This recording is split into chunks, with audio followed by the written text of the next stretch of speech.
का स्वागत है प्रोग्राम लेके हाजिर हो चुके हैं इस मौके अपडेट अमेरिका मैं राजकनबीर सिंह मेरे नाल जुड़ चुके ने हरजोत सिंह खालसा जी स्वागत है सत श्री अकाल। ਸਤਿ ਸ਼੍ਰੀ ਅਕਾਲ ਧੰਨਵਾਦ ਜੀ ਆਇਆਂ ਨੂੰ ਪੰਜਾਬੀ ਰੇਡੀਓ ਯੂਐਸਏ ਦੇ ਜਿੰਨੇ ਵੀ ਸਰੋਤੇ ਸਾਡੇ ਸਾਰੇ ਹੀ ਏਐਮ ਸਟੇਸ਼ਨ ਐਫਐਮ ਸਟੇਸ਼ਨ ਘਰਾਂ ਦੇ ਵਿੱਚ ਰੇਡੀਓ ਸੈਟਸ ਦੇ ਰਾਹੀਂ ਟੈਲੀਫੋਨ ਦੇ ਰਾਹੀਂ ਫੇਸਬੁੱਕ YouTube ਤੇ ਲਾਈਵ ਦੇਖ ਰਹੇ ਹੋ ਸੁਣ ਰਹੇ ਹੋ ਸਾਰਿਆਂ ਨੂੰ ਜੀ ਆਇਆਂ ਨੂੰ ਤੇ ਬਹੁਤ ਹੀ ਪਿਆਰ ਤੇ ਸਤਿਕਾਰ ਭਰੀ ਸਤਿ ਸ਼੍ਰੀ ਅਕਾਲ ਸਰੋਤਿਓ ਅੱਜ ਅਪ੍ਰੈਲ ਦੀ 13 ਤਰੀਕ ਆ ਦਿਨ ਬੁੱਧਵਾਰ ਆ ਤੁਹਾਡੇ ਲਈ ਸਵੇਰ ਦਾ ਅਪਡੇਟ ਅਮਰੀਕਾ ਪ੍ਰੋਗਰਾਮ ਲੈ ਕੇ ਹਾਜ਼ਰ ਹੋਏ ਆ। ਪ੍ਰੋਗਰਾਮ ਸ਼ੁਰੂ ਕਰਨ ਤੋਂ ਪਹਿਲਾਂ ਸਾਡੇ ਅੱਜ ਦੇ ਸਪਾਂਸਰਸ ਉਹਨਾਂ ਦਾ ਧੰਨਵਾਦ ਖਾਲਸਾ ਇੰਸ਼ੋਰੈਂਸ ਏਜੰਸੀ ਜਿਨ੍ਹਾਂ ਦੇ ਕੋਲੋਂ ਤੁਸੀਂ ਹਰ ਇੱਕ ਤਰੀਕੇ ਦੀ ਇੰਸ਼ੋਰੈਂਸ ਕਰਵਾ ਸਕਦੇ ਹੋ। ਇੰਸ਼ੋਰੈਂਸ ਬਾਰੇ ਪਤਾ ਕਰਨ ਲਈ ਕਾਲ ਕਰ ਸਕਦੇ ਹੋ ਨੰਬਰ 408 272 2500 4082722500।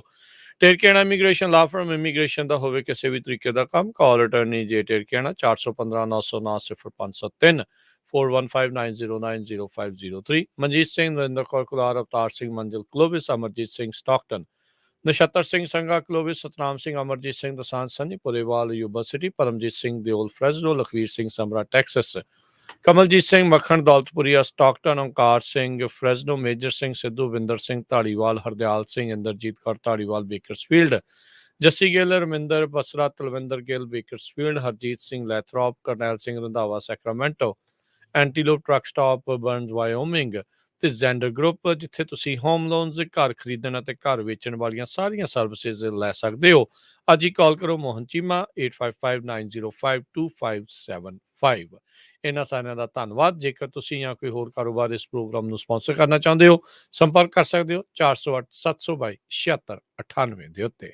ਜੀ ਖਬਰਾਂ ਤੋਂ ਪਹਿਲਾਂ ਰਾਜਕਨਵੀਰ ਸਿੰਘ ਜੀ ਅੱਜ 13 ਅਪ੍ਰੈਲ 1978 ਨੂੰ 13 ਸਿੰਘਾਂ ਨੂੰ ਉਸ ਟਾਈਮ ਦੇ ਨਰਕਧਾਰੀਆਂ ਵੱਲੋਂ ਸ਼ਹੀਦ ਕਰ ਦਿੱਤਾ ਗਿਆ ਸੀ। ਉਸ ਤੋਂ ਬਾਅਦ ਸਿੱਖਾਂ ਦੇ ਉੱਤੇ ਪੂਰੀ ਜ਼ੁਲਮ ਸ਼ੁਰੂ ਹੋ ਗਿਆ ਤੇ ਇਸ ਦੇ ਨਾਲ ਹੀ 103 ਸਾਲ ਪਹਿਲਾਂ 13 ਅਪ੍ਰੈਲ 1919 ਨੂੰ ਜਲਿਆਂਵਾਲੇ ਬਾਗ ਦੇ ਵਿੱਚ ਜਨਰਲ ਡਾਇਰ ਨੇ 379 ਦੇ ਕਰੀਬ ਜਿਹੜੇ ਭਾਰਤੀ ਲੋਕ ਸੀ ਉਹਨਾਂ ਨੂੰ ਸ਼ਹੀਦ ਕੀਤਾ ਤੇ 2000 ਤੋਂ ਵੱਧ ਜ਼ਖਮੀ ਹੋ ਗਏ ਤੇ ਬਹੁਤ ਸਾਰੇ ਲੋਕ ਖੂਹ ਦੇ ਵਿੱਚ ਛਾਲ ਮਾਰ ਕੇ ਮਰ ਗਏ। ਉਹ ਕਹਿੰਦੇ ਵੀ ਅਸੀਂ ਉਹਨਾਂ ਤੋਂ ਗੋਲੀ ਨਹੀਂ ਖਾਣੀ। ਸੋ ਦੋਨੋਂ ਹੀ ਦਿਨ ਬਹੁਤ ਹੀ ਹਿਸਟੋਰੀਕਲ ਹੈਗੇ ਆ ਆਪਣੇ ਸਿੱਖ ਪੁਆਇੰਟ ਆਫ ਵਿਊ ਦੇ ਨਾਲ ਜੀ। ਤੇ ਉਸ ਤੋਂ ਵੀ ਜਿਹੜਾ historical point of view Vaisakhi ਦਾ ਜਿਹੜਾ ਦਿਨ ਸੋ ਹੁਣ ਕਿਤੇ 13 ਨੂੰ ਆ ਕਿਤੇ 14 ਨੂੰ ਜਿਹੜਾ ਉਹ ਆਖਿਆ ਜਾਂਦਾ ਹੈ ਪਰ 1699 ਦੀ ਜਿਹੜੀ ਵਿਸਾਖੀ ਆ ਉਹ ਸਿੱਖਾਂ ਦੇ ਲਈ ਸਭ ਤੋਂ ਅਹਿਮ ਜਦੋਂ ਖਾਲਸਾ ਪੰਥ ਦੀ ਸਾਜਨਾ ਜਿਹੜੀ ਉਹ ਕੀਤੀ ਗਈ ਸੀਗੀ। ਸੋ ਸਾਡੇ ਵੱਲੋਂ ਸਮੂਹ ਪੰਜਾਬੀ ਰੇਡੀਓ USA ਦੀ ਟੀਮ ਪੂਰੇ ਅਦਾਰੇ ਵੱਲੋਂ ਜਿੱਥੇ ਜਿੱਥੇ ਵੀ ਦੁਨੀਆ ਭਰ ਦੇ ਵਿੱਚ ਸਾਨੂੰ ਸੁਣ ਰਹੇ ਆ ਦੇਖ ਰਹੇ ਆ ਸਭਨਾਂ ਨੂੰ ਵਿਸਾਖੀ ਦੀਆਂ ਬਹੁਤ ਬਹੁਤ ਮੁਬਾਰਕਾਂ। ਪਰਮਾਤਮਾ ਸਭ ਦੇ ਉੱਤੇ ਚੜ੍ਹਦੀ ਕਲਾ ਜਿਹੜੀ ਉਹ ਬਣਾ ਕੇ ਰੱਖੇ ਚੜ੍ਹਦੀਆਂ ਕਲਾ ਦੇ ਵਿੱਚ ਰੱਖੇ ਤੇ ਖਾਲਸਾ ਜਿਹੜਾ ਪੰਥ ਆ ਉਸ ਦੇ ਸਾਜਨਾ ਦਿਵਸ ਦੀਆਂ ਸਮੂਹ ਸੰਗਤ ਨੂੰ ਸਾਰੇ ਹੀ ਸੁਣਨ ਵਾਲਿਆਂ ਨੂੰ ਦੇਖਣ ਵਾਲਿਆਂ ਨੂੰ ਲੱਖ ਲੱਖ ਵਧਾਈ ਹੋਵੇ। ਇਸ ਸੰਬੰਧ ਦੇ ਵਿੱਚ ਹਰਜੋਤ ਸਿੰਘ ਜੀ ਤਰ੍ਹਾਂ ਤਰ੍ਹਾਂ ਦੇ ਜਿਹੜੇ ਪ੍ਰੋਗਰਾਮ ਆ ਉਹ ਲਿਖੇ ਗਏ ਹੈਗੇ ਆ। ਆਲਰੇਡੀ ਆਪਾਂ ਕਈ ਪ੍ਰੋਗਰਾਮਾਂ ਦੇ ਉੱਤੇ ਪੰਜਾਬੀ ਰੇਡੀਓ USA ਦੀ ਟੀਮ ਪਹੁੰਚੀ ਆ। ਆਉਂਦੇ ਵੀਕਐਂਡ ਨੂੰ ਵੀ ਸਟਾਕਟਨ ਗੁਰੂ ਘਰ ਵਿਖੇ ਨਗਰ ਕੀਰਤਨ ਉਸ ਤੋਂ ਪਹਿਲਾਂ 2 ਦਿਨ ਸ਼ੁੱਕਰ ਸ਼ਨੀਚਰਵਾਰ ਜਿਹੜਾ ਇੱਥੇ ਫਰੈਜ਼ਨੋ ਦੇ ਵਿੱਚ ਟਰੱਕਿੰਗ ਸ਼ੋਅ ਆ ਉੱਥੇ ਵੀ ਪੰਜਾਬੀ ਰੇਡੀਓ USA ਦੀ ਟੀਮ ਨੇ ਮੌਜੂਦ ਹੋਣਾ ਹੈ। ਫਿਰ ਉਸ ਤੋਂ ਅਗਲੇ ਹਫਤੇ ਸੈਲਮਾ ਗੁਰੂ ਘਰ ਵਿਖੇ ਨਗਰ ਕੀਰਤਨ ਹੈਗਾ ਆ ਫਰੈਜ਼ਨੋ ਦੇ ਨਜ਼ਦੀਕ ਜਿਹੜਾ ਸ਼ਹਿਰ ਆ ਉੱਥੇ ਨਗਰ ਕੀਰਤਨ ਦੇ ਵਿੱਚ ਵੀ ਪੰਜਾਬੀ ਰੇਡੀਓ USA ਦੀ ਟੀਮ ਮੌਜੂਦ ਹੋਵੇਗੀ। ਸੋ ਆ ਕੇ ਜ਼ਰੂਰ ਜਿਹੜਾ ਜੀ ਦਰਸ਼ਨ ਦੇਣ ਦੀ ਕਿਰਪਾਲਤਾ ਕਰਨੀ ਤੇ ਗੁਰੂ ਘਰ ਦੀਆਂ ਖੁਸ਼ੀਆਂ ਪ੍ਰਾਪਤ ਕਰਨੀ ਜੀ। ਤੇ ਆਪਾਂ ਜਿਹੜਾ ਹਰਜੋਤ ਸਿੰਘ ਜੀ ਹੁਣ ਵਧੀਏ ਖਬਰਾਂ ਵੱਲ ਨੂੰ ਜਿਹੜੀ ਕੱਲ ਦੀ ਮੰਦਭਾਗੀ ਖਬਰ ਹਰਜੋਤ ਸਿੰਘ ਜੀ ਘਟੀ ਆ ਬਰੁਕਲਿਨ ਦੇ ਵਿੱਚ ਸਬਵੇ ਸਟੇਸ਼ਨ ਦੇ ਉੱਤੇ ਜਿਹੜਾ ਗੋਲੀਕਾਂਡ ਹੋਇਆ ਉਸ ਦੇ ਵਿੱਚ ਅੱਜ ਪੁਲਿਸ ਦੇ ਦੁਆਰਾ ਦੱਸਿਆ ਗਿਆ ਅਟੈਕਰ ਦਾ ਨਾਮ ਦੱਸਿਆ ਗਿਆ ਆ। ਉਹਨਾਂ ਨੇ ਉਸ ਦੀਆਂ ਤਸਵੀਰਾਂ ਜਿਹੜੀਆਂ ਉਹ ਨਸ਼ਰ ਕੀਤੀਆਂ ਆ। ਫਰੈਂਕ ਐਡਮਜ਼ ਜਿਹੜਾ ਨਾਮ ਦਾ ਫਰੈਂਕ ਜੇਮਸ ਨਾਮ ਦਾ ਜਿਹੜਾ ਬੰਦਾ ਆ ਉਸ ਨੇ ਇਹ ਗੋਲੀਕਾਂਡ ਨੂੰ ਅੰਜਾਮ ਦਿੱਤਾ ਆ। ਇਹ 63 ਸਾਲ ਇਸ ਦੀ ਉਮਰ ਦੱਸੀ ਜਾਂਦੀ ਹੈ। ਕਾਲੇ ਮੂਲ ਦਾ ਬੰਦਾ ਇਸ ਦੀਆਂ ਕਈ ਵੀਡੀਓਜ਼ ਵੀ ਹੁਣ ਸਾਹਮਣੇ ਆਈਆਂ ਜਿਸ ਦੇ ਵਿੱਚ ਪਹਿਲਾਂ ਵੀ ਉਹ ਅੱਗ ਉਗਲਦਾ ਰਿਹਾ ਆ ਜਿਸ ਦੇ ਵਿੱਚ ਗੋਲੀ ਕਾਂਡ ਜਾਂ ਇੱਦਾਂ ਦੀ ਵਾਇਲੈਂਸ ਦੀਆਂ ਗੱਲਾਂ ਉਹ ਕਰਦਾ ਰਿਹਾ ਹੈਗਾ ਆ। ਸੋ ਇਸ ਬੰਦੇ ਨੇ ਜਦ ਕੱਲ ਇਸ ਘਟਨਾ ਨੂੰ ਅੰਜਾਮ ਦਿੱਤਾ ਗੋਲੀਕਾਂਡ ਨੂੰ ਅੰਜਾਮ ਦਿੱਤਾ ਆ 33 ਗੋਲੀਆਂ ਕਹਿੰਦੇ ਆ ਵੀ ਉੱਥੇ ਉਸਦੇ ਸ਼ੈਲਸ ਲੱਭੇ ਆ, ਗੋਲੀਆਂ ਉਸਨੇ ਚਲਾਈਆਂ ਆ। 10 ਜਾਣਿਆਂ ਦੇ ਗੋਲੀਆਂ ਲੱਗੀਆਂ ਆ, ਬਾਕੀ ਭੱਜ-ਦੜ ਦੇ ਵਿੱਚ ਹੋਰ ਡਿੱਗ ਕੇ ਕਈਆਂ ਨੂੰ ਸੱਟਾਂ ਲੱਗ ਗਈਆਂ। ਸੋ 10 ਜਾਣਿਆਂ ਦੇ ਉੱਤੇ ਇਸਨੇ ਸ਼ਾਟ ਕੀਤਾ ਹੈ। ਹਾਲ ਦੀ ਘੜੀ ਵੀ ਮੈਨ ਹੰਟ ਜਾਰੀ ਆ, ਯਾਨੀ ਕਿ ਇਸ ਨੂੰ ਲੱਭਣ ਦੀਆਂ ਕੋਸ਼ਿਸ਼ਾਂ ਚੱਲ ਰਹੀਆਂ ਨੇ। ਅਜੇ ਤੱਕ ਪੁਲਿਸ ਦੇ ਹੱਥੇ ਇਹ ਨਹੀਂ ਚੜ੍ਹਿਆ, ਪਰ ਉਸਦੀਆਂ ਤਸਵੀਰਾਂ, ਉਸਦੀਆਂ ਵੀਡੀਓਜ਼ ਜਿਹੜੀਆਂ ਆ ਉਹ ਹੁਣ ਸਾਹਮਣੇ ਆ ਚੁੱਕੀਆਂ ਆ। ਸੁੱਖ ਦਾ ਸਾਹ ਹਰਜੋਤ ਸਿੰਘ ਜੀ ਇਸ ਦੇ ਵਿੱਚ ਇਹ ਹੈਗਾ ਆ ਵੀ ਕਹਿੰਦੇ ਆ ਵੀ ਸਾਰੇ ਜਾਣਿਆਂ ਦੇ ਜਿਨ੍ਹਾਂ ਦੇ ਸੱਟਾਂ ਲੱਗੀਆਂ ਫੱਟੜ ਹੋਏ ਆ, ਉਹਨਾਂ ਦੇ ਲਾਈਫ ਥ੍ਰੈਟਨਿੰਗ ਕਾਫੀਆਂ ਦੇ ਜਿਹੜੇ ਲਾਈਫ ਥ੍ਰੈਟਨਿੰਗ ਇੰਜਰੀਜ਼ ਨਹੀਂ ਹੈਗੀਆਂ। ਸੋ ਇਹ ਇੱਕ ਚੰਗੀ ਗੱਲ ਆ ਵੀ ਬਚਾਅ ਜਿਹੜਾ ਇਸ ਚੀਜ਼ ਦੇ ਵਿੱਚ ਹੋ ਗਿਆ, ਪਰ ਇਹ ਬਹੁਤ ਮੰਦਭਾਗੀ ਘਟਨਾ ਜਿਹੜੀ ਹੈ ਇਸ ਟਾਈਮ ਵਾਪਰੀ ਆ ਵੀ ਇਸ ਬੰਦੇ ਦੇ ਦੁਆਰਾ ਭਰੇ ਹੋਏ ਸਟੇਸ਼ਨ ਦੇ ਵਿੱਚ ਅੰਨ੍ਹੇਵਾਹ ਜਿਹੜੀਆਂ ਉਹ ਗੋਲੀਆਂ ਚਲਾਈਆਂ ਗਈਆਂ ਆ। ਸੋ ਇੱਕ ਚਾਬੀ ਕਹਿੰਦੇ ਆ ਲੱਭੀ ਆ, ਯੂ ਹਾਲ ਵੈਨ ਦੀ ਸੀਗੀ, ਜਿਹੜੀ ਬਰੁਕਲਿਨ ਦੇ ਵਿੱਚ ਉਹਨਾਂ ਨੂੰ ਬਾਅਦ 'ਚ ਲੱਭੀ ਆ। ਪੁਲਿਸ ਨੇ ਉਸ ਨੂੰ ਵੀ ਜੇਮਸ ਦੇ ਨਾਲ ਜੋੜ ਕੇ ਦੱਸ ਰਹੇ ਆ, ਕਹਿੰਦੇ ਵੀ ਫਿਲਡੈਲਫੀਆ ਦੇ ਵਿੱਚ ਇਸ ਨੇ ਇਹ ਜਿਹੜੀ ਯੂ ਹਾਲ ਦੀ ਵੈਨ ਆ ਉਹ ਰੈਂਟ ਕੀਤੀ ਸੀਗੀ।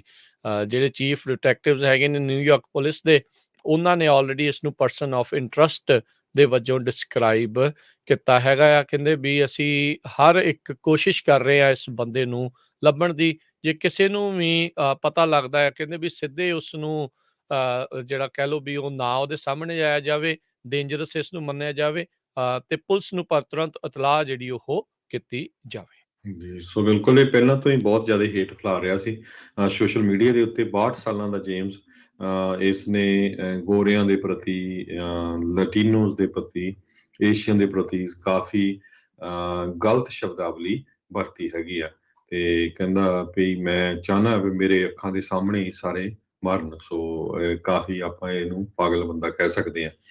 ਤੇ ਇਸ ਦੇ ਨਾਲ ਇਹ ਤਾਂ ਪਾਗਲ ਹੈ ਪਰ ਜਿਨ੍ਹਾਂ ਨੇ ਬਿਜ਼ਨਸ ਬਣਾਉਣਾ ਹੁੰਦਾ, ਜਿਨ੍ਹਾਂ ਨੇ ਪੈਸੇ ਬਣਾਉਣੇ ਆ, ਉਹ ਕਿਸੇ ਤਰ੍ਹਾਂ ਦੀ ਵੀ ਤਰਾਸਦੀ ਹੋ ਜਾਏ ਹਿਊਮੈਨਿਟੀ ਦੇ ਉੱਤੇ, ਉਹ ਪਿੱਛੋਂ ਨਹੀਂ ਹਟਦੇ ਹੈਗੇ। ਹੁਣ ਅੱਜ ਦੀ ਇੱਕ ਮੇਜਰ ਖਬਰ ਆ ਰਹੀ ਆ ਵੀ ਊਬਰ ਤੇ ਲਿਫਟ ਕੰਪਨੀ ਦੋਨਾਂ ਨੇ ਪ੍ਰਾਈਸ ਗੋਜਿੰਗ ਕੀਤੀ ਹੈਗੀ ਆ ਨਿਊਯਾਰਕ ਸਾਬੇ ਸ਼ੂਟਿੰਗ ਤੋਂ ਬਾਅਦ। ਇਹਨਾਂ ਨੇ 11 ਮਿੰਟ ਦੀ ਰਾਈਡ ਲਈ $100 ਤੱਕ ਚਾਰਜ ਕੀਤਾ ਹੈਗਾ।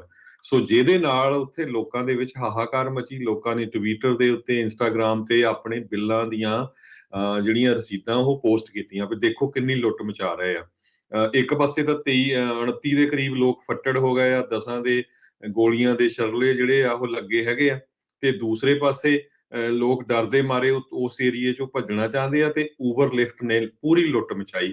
ਉਸ ਤੋਂ ਬਾਅਦ ਉਹਨਾਂ ਨੇ ਮਾਫੀ ਵੀ ਮੰਗੀ ਆ ਵੀ ਨਹੀਂ ਜੀ, ਅਸੀਂ ਬਾਅਦ ਦੇ ਵਿੱਚ ਜਦੋਂ ਸਾਨੂੰ ਕੰਪਲੇਨਸ ਆਈਆਂ ਅਸੀਂ ਉਹਨਾਂ ਨੂੰ ਜਿਹੜੀ ਆ ਫਿਕਸ ਕਰ ਦਿੱਤਾ। ਹੁਣ ਇੱਥੇ ਸਰੋਤਿਆਂ ਨੂੰ ਰਿਮਾਈਂਡ ਕਰਦੇ ਜਾਈਏ, 9/11 ਦੇ ਵਿੱਚ ਨਿਊਯਾਰਕ ਦੇ ਵਿੱਚ ਜਦੋਂ ਹਮਲਾ ਹੋਇਆ ਸੀ, 3000 ਤੋਂ ਵੱਧ ਲੋਕਾਂ ਦੀਆਂ ਮੌਤ ਹੋ ਗਈਆਂ ਸੀਗੀਆਂ ਮੌਤਾਂ।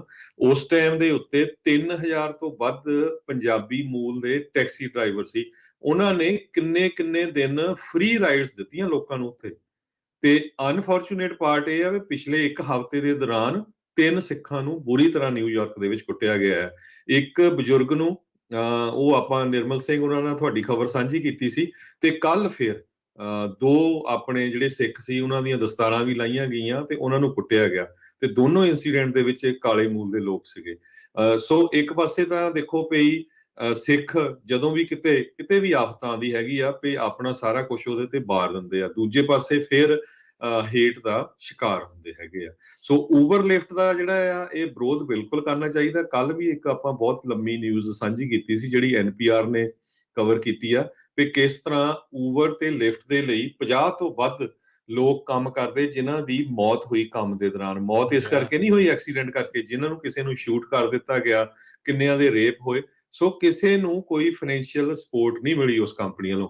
ਹਾਲਾਂਕਿ ਜਦੋਂ ਤੁਸੀਂ ਜਿਸ ਕੰਪਨੀ ਦੇ ਵਿੱਚ ਕੰਮ ਕਰਦੇ ਹੋਵੋ ਉਸ ਕੰਪਨੀ ਦੀ ਵਰਕਰਸ ਕੌਮ ਇੰਸ਼ੋਰੈਂਸ ਹੁੰਦੀ ਆ, ਉਹ ਤੁਹਾਨੂੰ ਫਾਈਨੈਂਸ਼ੀਅਲੀ ਸਪੋਰਟ ਕਰਦੇ ਹੈਗੇ ਆ।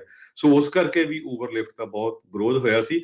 ਸੋ ਅੱਜ ਇਹ ਬਹੁਤ ਬੁਰੀ ਖਬਰ ਆ ਰਹੀ ਆ ਕਿ ਦੇਖੋ ਊਬਰ ਲਿਫਟ ਨੇ 11 ਮਿੰਟ ਦੀ ਰਾਈਡ ਲਈ $100 ਤੱਕ ਨਿਊਯਾਰਕ 'ਚ ਚਾਰਜ ਕੀਤਾ। ਜੀ, ਬਿਲਕੁਲ। ਸੋ ਇਹ ਲੋਕਾਂ 'ਚ ਭਜਦੜ ਮਚੀ ਸੀ, ਲੋਕੀ ਸੁਰੱਖਿਅਤ ਥਾਵਾਂ ਦੇ ਉੱਤੇ ਜਾਣਾ ਚਾਹੁੰਦੇ ਸੀ। ਲੋਕੀ ਸਭ ਨੂੰ ਪਤਾ ਹੈ ਵੀ ਜਦੋਂ ਭੀੜ ਭੜੱਕੇ ਵਾਲਾ ਜਿਹੜਾ ਸ਼ਹਿਰ ਹੁੰਦਾ ਆ, ਉੱਥੇ ਲੋਕ ਆਪਣੀਆਂ ਗੱਡੀਆਂ ਘੱਟ ਸਬਵੇ ਤੇ ਜਾਂਦੇ। ਹੁਣ ਸਬਵੇ ਉੱਤੇ ਤਾਂ ਗੋਲੀ ਚੱਲ ਗਈ, ਸਬਵੇ ਤਾਂ ਸ਼ਟਡਾਊਨ ਹੋ ਗਈ।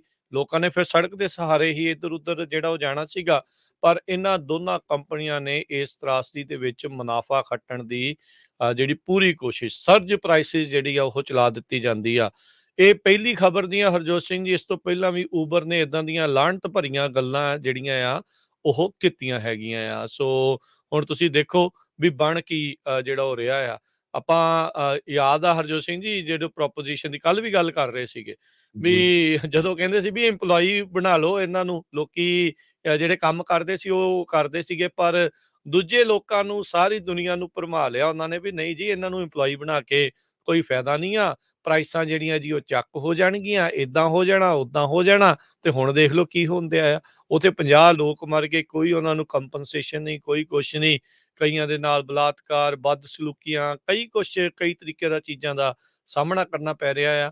ਉਹ ਵੱਖਰੀ ਗੱਲ। ਤੇ ਇੱਧਰ ਜਿਹੜੇ ਮਰਦੇ ਲੋਕ ਆਪਣੇ ਆਪ ਨੂੰ ਬਚਾਉਣ ਦੀ ਕੋਸ਼ਿਸ਼ ਕਰ ਰਹੇ ਆ, ਉਸ ਦੇ ਵਿੱਚ ਵੀ ਕਹਿੰਦੇ ਆ ਵੀ ਡਾਲਰ ਕੁੱਟ ਲਓ ਜਿੰਨੇ ਕੁੱਟ ਹੁੰਦੇ ਆ। ਸੋ ਇਹ ਬਹੁਤ ਮੰਦਭਾਗੀ ਗੱਲ ਆ। ਅਕਲ ਨੂੰ ਹੱਥ ਇਹਨਾਂ ਕੰਪਨੀਆਂ ਨੂੰ ਜਿਹੜਾ ਉਹ ਮਾਰਨਾ ਚਾਹੀਦਾ ਆ।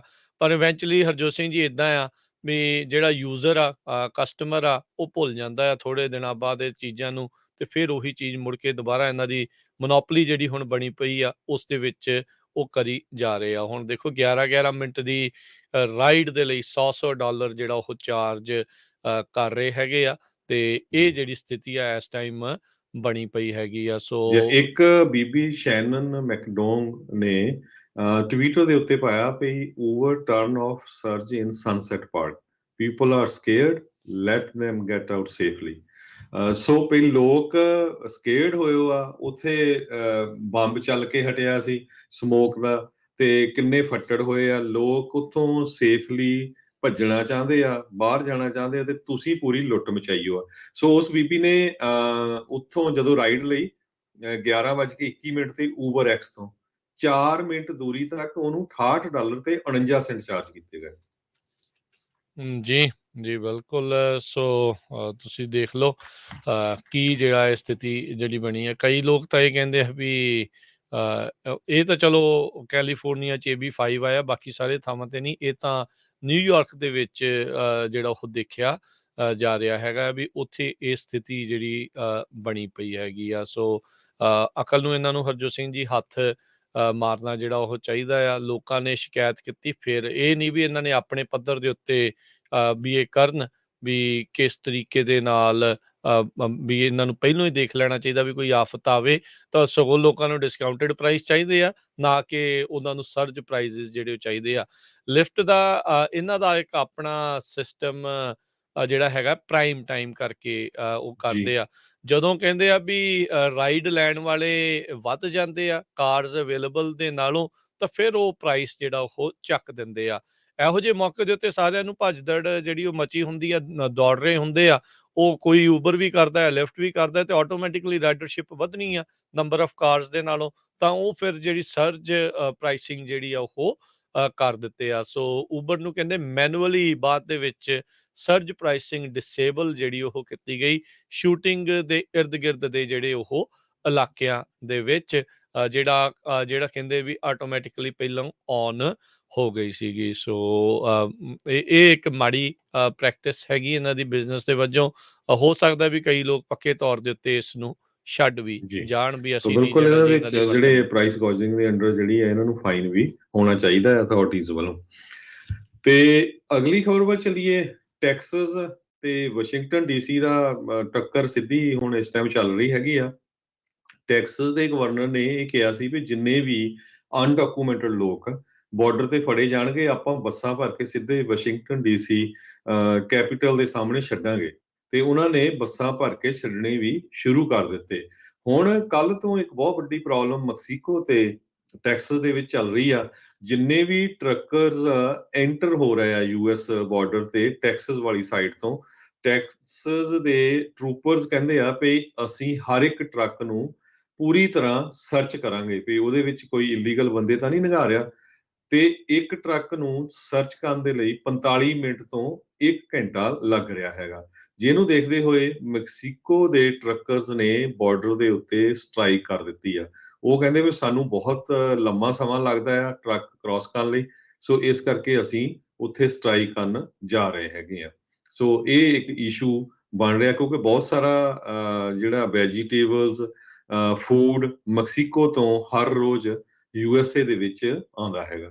ਜੀ, ਸੋ ਬਿਲਕੁਲ ਮਿਲੀਅਨਸ ਆਫ ਡਾਲਰ ਦਾ ਜਿਹੜਾ ਐਕਸਪੋਰਟ ਇੰਪੋਰਟ ਐਵਰੀ ਡੇ ਆਉਂਦਾ ਜਾਂਦਾ ਹੈਗਾ ਦੋਨਾਂ ਮੁਲਕਾਂ ਦੇ ਦਰਮਿਆਨ। ਸੋ ਓਬਵੀਅਸਲੀ ਡਿਲੇ ਨੂੰ ਲੈ ਕੇ ਜਿਹੜੇ ਟਰੱਕਰਸ ਆ ਉਹ ਹੁਣ ਉਹਨਾਂ ਨੂੰ ਵੀ ਜਿਹੜਾ ਸਮਾਂ ਆ ਉਹ ਹੁਣ ਜ਼ਿਆਦਾ ਲੱਗੇਗਾ। ਜੀ, ਸੋ ਜਿਹੜਾ ਇਹ ਬ੍ਰਿਜ ਹੈਗਾ ਆ ਇਹ ਟੈਕਸਸ ਵਾਲੀ ਸਾਈਡ ਆ। ਬਹੁਤ ਸਾਰੇ ਸਰੋਤੇ ਇਹ ਨਾ ਸੋਚਣ ਵੀ ਸ਼ਾਇਦ ਕੈਲੀਫੋਰਨੀਆ ਵੱਲ ਵੀ ਆ। ਸੋ ਇਹ ਜਿਹੜਾ ਬ੍ਰਿਜ ਆ ਫਾਰ ਤੇ ਰੇਨੋਸਾ ਬਹੁਤ ਬਿਜ਼ੀਐਸਟ ਟ੍ਰੇਡ ਕ੍ਰਾਸਿੰਗ ਹੈਗੀ ਆ ਰੀਓ ਗ੍ਰਾਂਡੀ ਵੈਲੀ ਦੇ ਵਿੱਚ, ਜਿਹਦੇ ਵਿੱਚ ਮੈਕਸੀਕੋ ਤੋਂ ਟਰੱਕਰਸ ਆਵਾਕਾਡੋਸ, ਬਰੋਕਲੀ, ਪੈਪਰਸ, ਸਟ੍ਰਾਬੇਰੀ ਤੇ ਟਮਾਟੋਸ ਲੈ ਕੇ ਆਉਂਦੇ ਹੈਗੇ ਆ। ਇੰਟਰਨੈਸ਼ਨਲ ਬ੍ਰਿਜ ਜਿਹੜੇ ਕਿਤੇ ਵੀ ਆ ਵੈਲੀ ਦੇ ਵਿੱਚ ਉੱਥੇ ਡਿਲੇ ਚੱਲ ਰਹੀ ਹੈਗੀ। ਈਵਨ ਹੋਰ ਬ੍ਰਿਜਸ ਦੇ ਉੱਤੇ ਜਿੱਥੇ ਕੋਈ ਕਮਰਸ਼ੀਅਲ ਪ੍ਰੋਡਕਟ ਵੀ ਆਉਂਦੇ ਆ, ਜਿਸ ਤਰ੍ਹਾਂ electronics, vehicle parts, medical instruments, ਉਹ ਵੀ ਡਿਲੇ ਚੱਲ ਰਹੇ ਹੈਗੇ ਆ। ਜੀ, ਬਿਲਕੁਲ।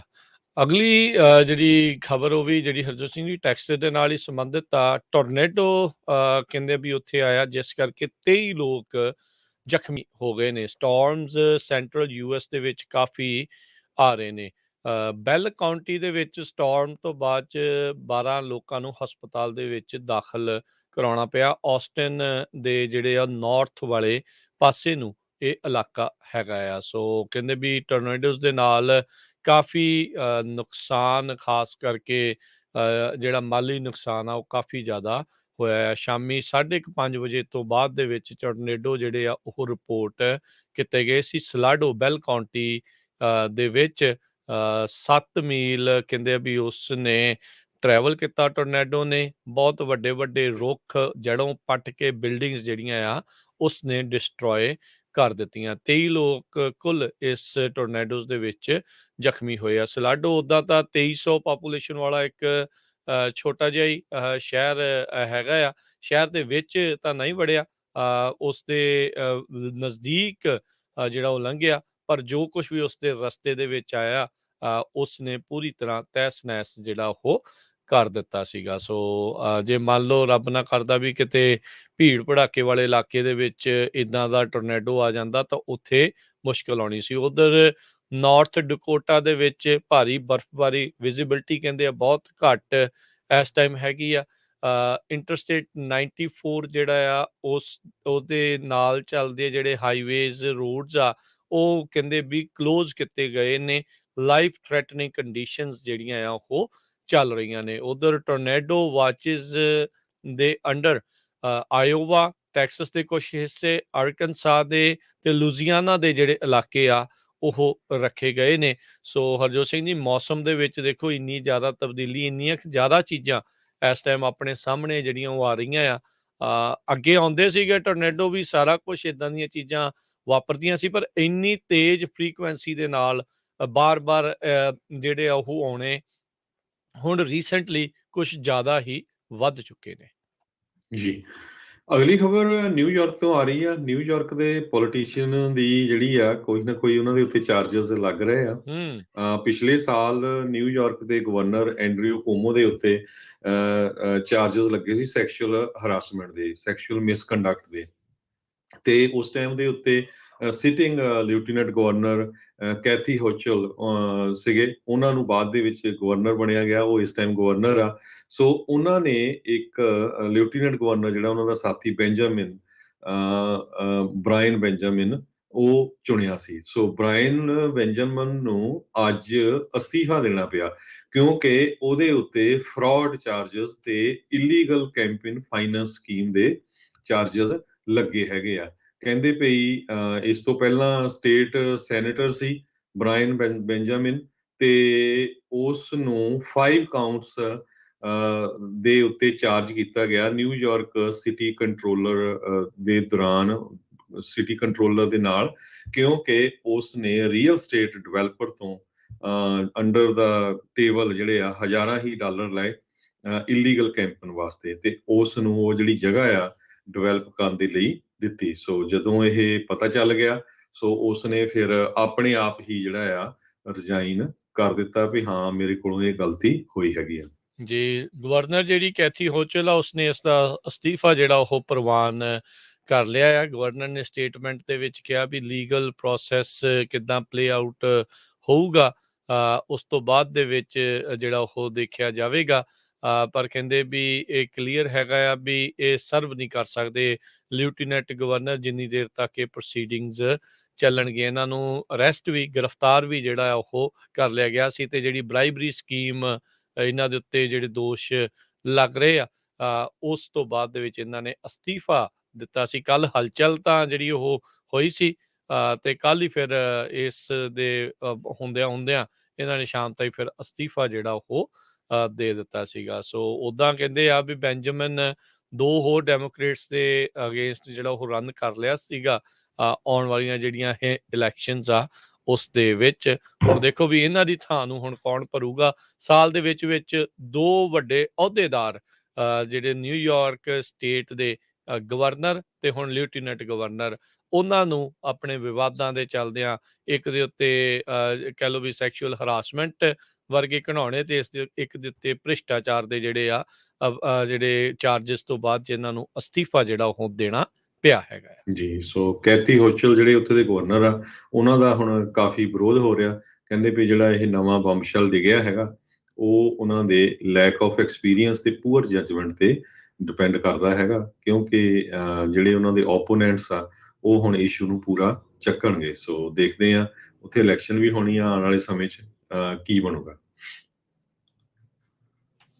ਜੀ, ਜੀ ਅਗਲੀ ਜਿਹੜੀ ਹਰਜੋਤ ਸਿੰਘ ਜੀ ਗੱਲ ਕਰਦੇ ਜਾਈਏ, ਲਾਸ ਐਂਜਲਸ ਪੁਲਿਸ ਡਿਪਾਰਟਮੈਂਟ ਨੇ ਕਿਹਾ ਆ, ਕਹਿੰਦੇ ਵੀ ਇਸ ਟਾਈਮ LA ਦੇ ਵਿੱਚ 17 ਅਜਿਹੇ ਗੈਂਗ ਉਹ ਪੂਰੀ ਤਰ੍ਹਾਂ ਸਰਗਰਮ ਨੇ, ਜਿਹੜੇ ਕਿ ਇਲਾਕੇ ਦੇ ਜਿਹੜੇ ਮਹਿੰਗੇ ਥਾਵਾਂ ਦੇ ਵਿੱਚ ਜਿਹੜੇ ਵੈਲਦੀਐਸਟ ਲੋਕ ਜਿੱਥੇ ਰਹਿੰਦੇ ਆ, ਉਹਨਾਂ ਦੇ ਵਿੱਚ ਆਪਣੇ ਕਰੂਜ਼ ਨੂੰ ਘੱਲ ਰਹੇ ਆ, ਗੈਂਗ ਮੈਂਬਰਸ ਨੂੰ ਘੱਲ ਰਹੇ ਆ ਵੀ ਇਹਨਾਂ ਨੂੰ ਫੋਲੋ ਕਰੋ ਤੇ ਬਾਅਦ ਦੇ ਵਿੱਚ ਰੌਬ ਕਰੋ, ਰੌਬਰੀਜ਼ ਜਿਹੜੀਆਂ ਉਹ ਕਰੋ। ਕਹਿੰਦੇ ਵੀ ਦਰਜਨ ਤੋਂ ਵੱਧ ਲਾਸ ਐਂਜਲਸ ਦੇ ਜਿਹੜੇ ਗੈਂਗਸ ਆ ਇਹ ਹੁਣ ਵੈਲਦੀਐਸਟ ਰੈਜ਼ੀਡੈਂਟਸ ਦੇ ਨੂੰ ਟਾਰਗੇਟ ਕਰ ਰਹੇ ਆ। ਕਹਿੰਦੇ ਖਾਸ ਕਰਕੇ ਉਹਨਾਂ ਲੋਕਾਂ ਦੇ ਪਿੱਛੇ ਉਹ ਜਾਂਦੇ ਨੇ ਜਿਹੜੇ ਹਾਈ ਐਂਡ ਵਹੀਕਲਸ ਜਾਂ ਐਕਸਪੈਂਸਿਵ ਜਿਊਲਰੀ ਜਿਨ੍ਹਾਂ ਨੇ ਪਾਈ ਹੁੰਦੀ ਆ। ਬਹੁਤ ਸਾਰੇ ਕੇਸਾਂ ਦੇ ਵਿੱਚ ਕਹਿੰਦੇ ਡਿਜ਼ਾਈਨਰ ਹੈਂਡਬੈਗਸ, ਵਾਚਿਸ ਜਿਨ੍ਹਾਂ ਦੇ ਉੱਤੇ ਡਾਇਮੰਡ ਲੱਗੇ ਹੁੰਦੇ ਆ, ਜਿਨ੍ਹਾਂ ਦੀ ਕੀਮਤ ਹਜ਼ਾਰਾਂ ਹੀ ਡਾਲਰਾਂ ਦੇ ਵਿੱਚ ਹੁੰਦੀ ਆ, ਉਹਨਾਂ ਦੇ ਕੋਲੋਂ ਰੌਬ ਕਰਕੇ ਖੋਹ ਕੇ ਜਿਹੜੇ ਉੱਥੋਂ ਭੱਜ ਜਾਂਦੇ ਨੇ। ਸੋ ਲਾਸ ਐਂਜਲਸ ਪੁਲਿਸ ਡਿਪਾਰਟਮੈਂਟ ਦੀ ਟਾਸਕ ਫੋਰਸ ਆ, ਉਹਨਾਂ ਨੇ ਇਹ ਸਿੱਟੇ ਦੇ ਉੱਤੇ ਪਹੁੰਚੀ ਆ। ਕਹਿੰਦੇ ਵੀ ਲਾਸਟ ਈਅਰ ਦੇ ਵਿੱਚ ਇਹ ਆਇਡੈਂਟੀਫਾਈ ਕੀਤਾ ਗਿਆ ਸੀਗਾ ਵੀ ਇੰਨੇ ਜ਼ਿਆਦਾ ਸਰਜ ਕਿਉਂ ਹੋ ਰਿਹਾ, ਵੱਧ ਕਿਉਂ ਹੋ ਰਹੇ ਇੱਦਾਂ ਦੇ ਜਿਹੜੇ ਕੇਸ।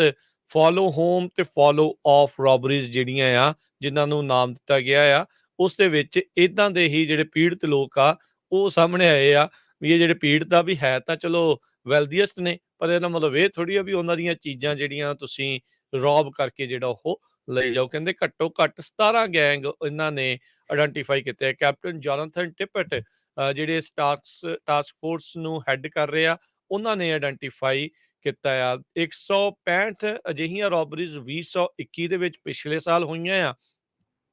2022 ਦੇ ਵਿੱਚ ਆਲਰੇਡੀ ਅਜੇ 3 ਮਹੀਨੇ ਹੋਏ ਆ 56 ਅਜਿਹੀਆਂ ਰੋਬਰੀਜ਼ ਆਲਰੇਡੀ ਹੋ ਚੁੱਕੀਆਂ। ਪਿਛਲੇ ਵੀਕਐਂਡ ਦੇ ਉੱਤੇ ਵੀ ਕਹਿੰਦੇ ਆ ਬਹੁਤ ਜ਼ਿਆਦੀਆਂ ਇੱਦਾਂ ਦੀਆਂ ਰੋਬਰੀਜ਼ ਹੋਈਆਂ ਸੀਗੀਆਂ। ਸੋ ਸਥਿਤੀ ਜਿਹੜੀ ਆ ਉਹ ਵੱਧ ਤੋਂ ਬੱਤਰ ਜਿਹੜੀ ਉਹ ਬਣਦੀ ਜਾ ਰਹੀ ਆ। ਸਰਵੇਲੈਂਸ ਵੀਡੀਓਜ਼, ਹੋਰ ਐਵੀਡੈਂਸ ਤਾਂ ਇਹਨਾਂ ਦੇ ਕੋਲ ਕਾਫੀ ਇਕੱਠਾ ਹੋਈ ਜਾ ਰਿਹਾ ਆ, ਪਰ ਇਹ ਆ ਵੀ ਅਜਿਹੀ ਚੀਜ਼ ਦੇ ਉੱਤੇ ਕਾਬੂ ਪਾਉਣਾ ਹਾਲ ਦੀ ਘੜੀ ਬੜਾ ਮੁਸ਼ਕਲ ਹੋ ਰਿਹਾ ਆ।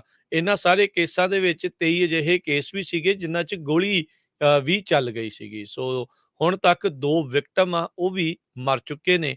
ਇਹ ਜਿਹੜੇ ਰੋਬਰੀ ਹੋਮਿਸਾਈਡ ਡਿਵੀਜ਼ਨ ਦੇ LAPD ਦੇ ਇਨਵੈਸਟੀਗੇਟਰਸ ਆ, ਉਹਨਾਂ ਨੇ ਇਸ 'ਚ ਜਾਣਕਾਰੀ ਦਿੱਤੀ ਆ।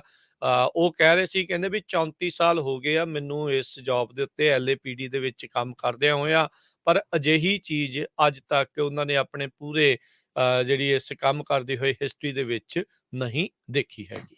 ਜੀ, ਅਗਲੀ ਖਬਰ ਵਿੱਚ ਚਲੀਏ। ਜਿਹੜੇ ਸਮਾਲ ਬਿਜ਼ਨੈਸਸ ਆ USA ਦੇ ਵਿੱਚ, ਉਹ ਇਸ ਟਾਈਮ ਬਹੁਤ ਫਿਕਰਮੰਦ ਹੈਗੇ ਆ।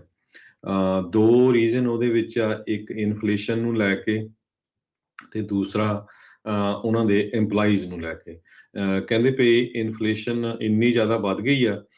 ਪਹਿਲਾਂ ਬਹੁਤ ਸਾਰੇ ਸਮਾਲ ਬਿਜ਼ਨਸ ਓਨਰਸ ਸੋਚਦੇ ਸੀ ਵੀ 6 ਮਹੀਨਿਆਂ ਦੇ ਵਿੱਚ ਇਹ ਸਾਰਾ ਕੁਝ ਇੰਪਰੂਵ ਹੋ ਜਾਊਗਾ, ਪਰ ਹੁਣ ਲੱਗਦਾ ਨਹੀਂ। ਕਹਿੰਦੇ ਵੀ ਜਿਹੜਾ ਨਵਾਂ ਇੰਡੈਕਸ ਜਾਰੀ ਹੋਇਆ ਆ, optimism index, national federal of independent business ਵੱਲੋਂ, ਇਹ ਕਹਿੰਦੇ 2.4 ਡਾਊਨ ਹੈਗਾ ਆ ਮਾਰਚ ਦੇ ਵਿੱਚ। ਤੀਜਾ ਮਹੀਨਾ ਆ ਲਗਾਤਾਰ ਇਹ ਡਾਊਨ ਜਾ ਰਿਹਾ ਤੇ 48 ਸਾਲਾਂ ਦੇ ਇਤਿਹਾਸ ਦੇ ਵਿੱਚ ਸਭ ਤੋਂ ਲੋਐਸਟ ਹੈਗਾ ਇਹ ਆਪਟੀਮਿਜ਼ਮ ਇੰਡੈਕਸ, ਜਿਹਨੂੰ ਇਹਨੂੰ ਕਹਿੰਦੇ ਹੈਗੇ ਆ। 31% ਬਿਜ਼ਨਸ ਓਨਰਸ ਨੇ ਪੁਆਇੰਟ ਕੀਤਾ ਵੀ ਇਨਫਲੇਸ਼ਨ ਸਭ ਤੋਂ ਵੱਡੀ ਪ੍ਰੋਬਲਮ ਹੈਗੀ ਆ ਜਿਹੜੀ ਫੇਸ ਕਰ ਰਹੀ ਇਸ ਲਈ ਸਮਾਲ ਬਿਜ਼ਨੈਸਸ ਨੂੰ। ਇਹ ਅਪ ਆ 5 ਪੁਆਇੰਟ ਫਰਵਰੀ ਮਹੀਨੇ ਨਾਲੋਂ, ਤੇ 1981 ਤੋਂ ਬਾਅਦ ਇੰਨਾ ਜ਼ਿਆਦਾ ਜਿਹੜਾ ਇਹ ਨੰਬਰ ਆ ਰਹੇ ਹੈਗੇ ਆ। ਕੀਮਤਾਂ ਜਿਹੜੀਆਂ ਚੜ ਰਹੀਆਂ, ਰਾਈਜ਼ਿੰਗ ਪ੍ਰਾਈਸਸ, ਇਹ ਵਰਸਟ ਪ੍ਰੋਬਲਮ ਹੈਗੀ ਆ। ਦੂਸਰੀ ਲੇਬਰ ਸ਼ਾਰਟੇਜ ਦੀ ਬਹੁਤ ਵੱਡੀ ਪ੍ਰੋਬਲਮ ਹੈਗੀ ਆ। ਕਹਿੰਦੇ ਵੀ ਪਿਛਲੇ 3 ਮਹੀਨਿਆਂ 'ਚ ਜੋ ਕੁਝ ਵਾਪਰਿਆ ਆ, ਉਹਦੇ ਨਾਲ ਲੱਗਦਾ ਆ ਵੀ ਸਮਾਲ ਬਿਜ਼ਨੈਸਸ ਆਉਣ ਵਾਲੇ ਕੁਛ ਮਹੀਨਿਆਂ 'ਚ ਬਹੁਤ ਬੁਰੀ ਤਰ੍ਹਾਂ ਹਰਟ ਹੋਣਗੇ। ਹੋਲੀ ਵੇਡ ਐਗਜ਼ੀਕਿਊਟਿਵ ਡਾਇਰੈਕਟਰ ਹੈਗੇ national federation of independent businesses ਦੇ, ਤੇ ਕਹਿੰਦੇ ਵੀ ਜੇ ਇਨਫਲੇਸ਼ਨ ਦੇ ਉੱਤੇ ਕੰਟਰੋਲ ਨਾ ਪਾਇਆ ਗਿਆ ਤੇ ਇਹ ਸਾਡੇ ਲਈ, ਸਮਾਲ ਬਿਜ਼ਨੈਸਸ ਲਈ ਬਹੁਤ ਵੱਡੀ ਪ੍ਰੋਬਲਮ ਹੋਊਗੀ। ਕੰਜ਼ਿਊਮਰ ਪ੍ਰਾਈਸ ਇੰਡੈਕਸ ਜਿਹੜਾ ਆ ਉਹ 8.5% ਤੇ ਗਿਆ। ਆਪਾਂ ਪਿਛਲੇ ਦਿਨਾਂ ਦੇ ਵਿੱਚ ਖਬਰ ਸਾਂਝੀ ਕੀਤੀ ਸੀ ਮਾਰਚ ਮਹੀਨੇ ਦੇ ਵਿੱਚ, ਤੇ ਫਰਵਰੀ 'ਚ ਇਹ 7.9% ਸੀਗਾ। ਸੋ ਕਾਰਨ ਕੀ ਆ ਇਹ ਅਪ ਕਿਉਂ ਗਿਆ? ਕਿਉਂਕਿ ਗੈਸ ਦੀਆਂ ਪ੍ਰਾਈਸਸ ਅਪ ਗਈਆਂ। ਜਦੋਂ ਗੈਸ ਦੀਆਂ ਪ੍ਰਾਈਸਸ ਅਪ ਜਾਂਦੀਆਂ, ਫਿਰ ਸਾਰਾ ਕੁਝ, ਫੂਡ, ਲੇਬਰ, ਸਾਰਾ ਕੁਝ ਜਿਹੜਾ ਆ ਇਹਦੀ ਪ੍ਰਾਈਸ ਅਪ ਜਾਂਦੀ ਹੈਗੀ ਆ। ਪਹਿਲੀ ਵਾਰੀ ਕਹਿੰਦੀ ਹੋ ਰਿਹਾ ਵੀ ਸਮਾਲ ਬਿਜ਼ਨਸ ਓਨਰਸ ਨੇ ਇੰਨਾ ਜ਼ਿਆਦਾ ਜਿਹੜੀ ਪ੍ਰਾਈਸ, ਜਿਹੜੀ ਕੀਮਤਾਂ ਆ ਚੀਜ਼ਾਂ ਦੀਆਂ, ਉਹ ਇੰਨੀ ਜ਼ਿਆਦਾ ਮਹਿੰਗੀ ਉਸ ਨੂੰ ਫੇਸ ਕਰ ਰਹੇ ਹੈਗੇ ਆ। ਜਿਹੜੇ 1970 1980 ਦੇ ਵਿੱਚ ਸਮਾਲ ਬਿਜ਼ਨਸ ਸੀਗੇ, ਕਹਿੰਦੇ ਵੀ ਬਹੁਤ ਘੱਟ ਆ ਹੁਣ ਜਿਹੜੇ ਇਸ ਟਾਈਮ ਉਹ ਰਨ ਕਰ ਰਹੇ ਆ। ਬਹੁਤ ਸਾਰੇ ਸਮਾਲ ਬਿਜ਼ਨਸਸ ਬੰਦ ਹੋ ਗਏ ਆ। ਕਾਰਨ ਉਹਨਾਂ ਦਾ ਇਹੀ ਆ ਵੀ ਜਿਹੜਾ ਪ੍ਰੋਫਿਟ ਡਾਲਰ ਆ ਉਹ ਬਹੁਤ ਸਟ੍ਰੈਚ ਹੋ ਗਿਆ, ਬਹੁਤ ਜ਼ਿਆਦਾ ਘਟ ਗਿਆ ਹੈਗਾ। ਕਿਉਂਕਿ ਜਿਸ ਤਰ੍ਹਾਂ ਮੈਂ ਦੱਸਿਆ ਹੀ ਆ ਵੀ ਕਿਹੜੇ ਕਾਰਨਾਂ ਕਰਕੇ ਕੀਮਤਾਂ ਵੱਧ ਗਈਆਂ, ਲੇਬਰ ਸ਼ਾਰਟੇਜ ਹੈਗੀ ਆ, ਤੇ ਇਸ ਕਰਕੇ ਜਿਹੜੀਆਂ ਉਤੋਂ ਜਿਹੜਾ ਪ੍ਰੋਫਿਟ ਆ ਉਹ ਕਾਫੀ ਘਟ ਗਿਆ ਹੈਗਾ। ਸੋ ਜੇ ਕਹਿੰਦੇ ਵੀ ਗਵਰਨਮੈਂਟ ਨੇ ਸਮਾਲ ਬਿਜ਼ਨਸ ਦੇ ਉੱਤੇ ਕੁਝ ਨਾ ਕੀਤਾ ਤਾਂ ਇਸ ਦੇ ਨਾਲ ਬਹੁਤ ਸਾਰੇ ਲੋਕਾਂ ਦੀ EMPLOYMENT ਦੇ ਉੱਤੇ ਵੀ ਫਰਕ ਪਊਗਾ। ਸਰੋਤਿਆਂ ਨੂੰ ਦੱਸਦੇ ਜਾਈਏ, ਅਮਰੀਕਾ ਇੱਕ ਇਦਾਂ ਦਾ ਮੁਲਕ ਆ ਜਿੱਥੇ 70% ਜਿਹੜਾ ਸਮਾਲ ਬਿਜ਼ਨਸ ਓਨਰਸ ਆ ਉਹ EMPLOY ਕਰਦੇ ਆ ਲੋਕਾਂ ਨੂੰ। ਬਾਕੀ ਠੀਕ ਆ, ਵੱਡੀਆਂ ਕੰਪਨੀਆਂ ਹੈਗੀਆਂ ਆ, ਫੇਸਬੁੱਕ, ਗੂਗਲ, ਕਾਸਕੋ, ਜੋ ਵੀ 10-15 ਕੰਪਨੀਆਂ, ਪਰ ਸਟਿਲ ਸਭ ਤੋਂ ਜ਼ਿਆਦਾ ਜਿੱਥੇ ਲੋਕ ਕੰਮ ਕਰਦੇ ਆ ਉਹ ਸਮਾਲ ਬਿਜ਼ਨਸ ਓਨਰਸ ਹੈਗੇ ਆ। ਸਪਲਾਈ ਚੇਨ, ਇਹ ਵੀ ਇੱਕ ਬਹੁਤ ਵੱਡੀ ਪ੍ਰੋਬਲਮ ਆ ਤੇ ਹਜੇ ਤੱਕ ਵੀ ਕਹਿੰਦੇ ਪਈ ਇਹ ਕੰਟਰੋਲ ਦੇ ਵਿੱਚ ਨਹੀਂ ਆ ਰਹੀ। 40% ਦੇ ਕਰੀਬ ਸਮਾਲ ਬਿਜ਼ਨਸ ਓਨਰਸ ਕਹਿ ਰਹੇ ਆ ਸਪਲਾਈ ਚੇਨ ਡਿਸਰਪਸ਼ਨ ਨੇ ਬਹੁਤ ਵੱਡਾ ਜਿਹੜਾ ਇੰਪੈਕਟ ਆ ਉਹ ਸਮਾਲ ਬਿਜ਼ਨਸ ਦੇ ਉੱਤੇ ਕੀਤਾ ਆ। ਸੋ ਐਂਡ ਦੇ ਵਿੱਚ ਇਹ ਜਿਹੜੀ ਬੀਬੀ ਆ Wade, national federation for small businesses ਦੀ ਐਗਜ਼ੀਕਿਊਟਿਵ ਡਾਇਰੈਕਟਰ, ਉਸਨੇ ਇਹ ਕਿਹਾ ਵੀ ਸਾਨੂੰ ਲੱਗਦਾ ਨਹੀਂ ਵੀ ਟਨਲ ਦੇ ਐਂਡ ਦੇ ਉੱਤੇ ਕੋਈ ਲਾਈਟ ਦਿਸੂਗੀ।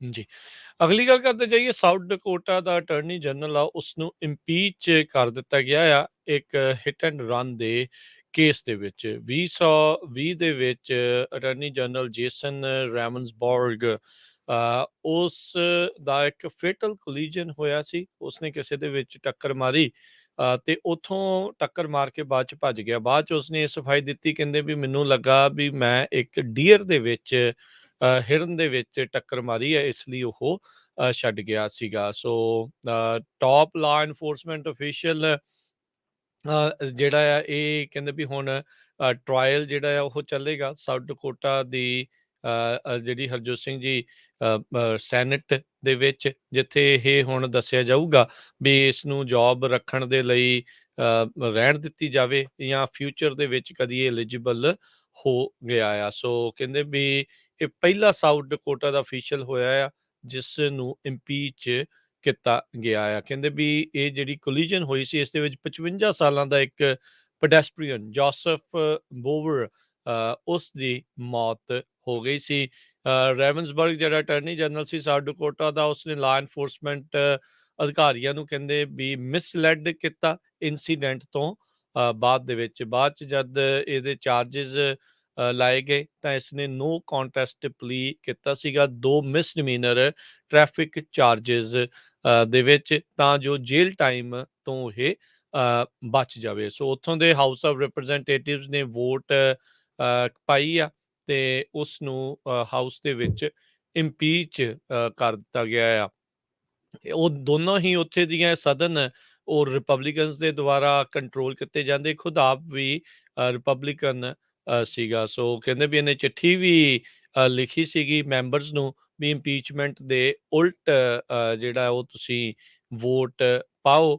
ਤੇ ਇਹ ਇਸ ਤਰੀਕੇ ਦੇ ਨਾਲ ਇਸਨੇ ਆਪਣੇ ਲੋਕਾਂ ਨੂੰ, ਆਪਣੇ ਸਮਰਥਕਾਂ ਨੂੰ ਜਾਂ ਸਾਥੀਆਂ ਨੂੰ ਕਹਿਣ ਦੀ ਇਹ ਕੋਸ਼ਿਸ਼ ਕੀਤੀ ਸੀ। ਪਰ ਦੇਖੋ ਹਰਜੋਤ ਸਿੰਘ ਜੀ, ਇੱਕ ਪਾਸੇ ਆਪਾਂ ਹਿੱਟ ਐਂਡ ਰਨ ਕੇਸ ਦੇ ਵਿੱਚ ਸੈਨ ਹੋਜ਼ੇ ਦੇ ਵਿੱਚ ਦੇਖ ਰਿਹਾ ਵੀ ਕਿਸ ਤਰੀਕੇ ਦੇ ਨਾਲ 2 ਜਾਣਿਆਂ ਨੂੰ ਮਾਰਨ ਵਾਲਾ ਉਸਨੂੰ ਪੁਲਿਸ ਜਿਹੜਾ ਆ ਉਹ ਭਾਲ ਕਰ ਰਹੀ ਆ, ਤੇ ਇੱਕ ਸਿਟਿੰਗ ਅਟਾਰਨੀ ਜਨਰਲ ਦੇ ਦੁਆਰਾ ਇੱਕ ਜਾਣੇ ਨੂੰ ਮਾਰ ਕੇ ਫੇਟਲ ਕਾਰ ਕ੍ਰੈਸ਼ ਤੋਂ ਬਾਅਦ ਦੇ ਵਿੱਚ ਇਹ ਕਹਿ ਦੇਣਾ ਵੀ ਮੈਨੂੰ ਲੱਗਾ ਮੈਂ ਤਾਂ ਹਿਰਨੀ ਮਾਰਿਆ ਆ, ਉਹ ਤਾਂ ਵੀ ਕਿੰਨਾ ਚਿਰ ਆਪਣੀ ਜੌਬ ਦੇ ਉੱਤੇ ਬੈਠਾ ਰਿਹਾ। ਤੇ ਹੁਣ ਇੰਪੀਚ ਹੋਣ ਤੋਂ ਜਦੋਂ ਇੱਕ ਪਾਸੋਂ ਹੋਇਆ ਆ ਤੇ ਜੇ ਨਾਲ ਅਜੇ ਵੀ ਕਹੀ ਜਾਂਦਾ ਵੀ ਭਾਈ ਮੈਨੂੰ ਜਿਹੜਾ ਉਹ ਤੁਸੀਂ ਬਚਾ ਲਓ। ਸੋ ਆਈ ਥਿੰਕ ਇੱਥੇ ਜਿਹੜੇ ਪੋਲੀਟੀਸ਼ੀਅਨਸ ਆ ਉਹਨਾਂ ਨੂੰ ਜ਼ਰੂਰ ਇੱਕ ਸਖਤ ਸਟੈਂਡ ਲੈਣ ਦੀ ਜ਼ਰੂਰਤ ਆ ਵੀ ਅਜਿਹੇ ਲੋਕ ਜਿਹੜੇ ਉਹ ਬਹੁਤੇ ਗਾਂਹ ਨਹੀਂ ਜਾਣੇ ਚਾਹੀਦੇ, ਕਿਉਂਕਿ ਜੇ ਅੱਜ ਇੱਦਾਂ ਦੀ ਚੀਜ਼ ਕਰਕੇ ਇੱਕ ਨੂੰ ਹੱਤਿਆ ਕਰਕੇ ਮਾਰ ਕੇ ਫੇਟਲ ਕੋਲੀਜਨ ਕਰਨ ਤੋਂ ਬਾਅਦ ਦੇ ਵਿੱਚ ਵੀ ਇਹ ਕੁਛ ਕਰ ਰਿਹਾ ਤੇ ਗਾਂਹ ਜਾ ਕੇ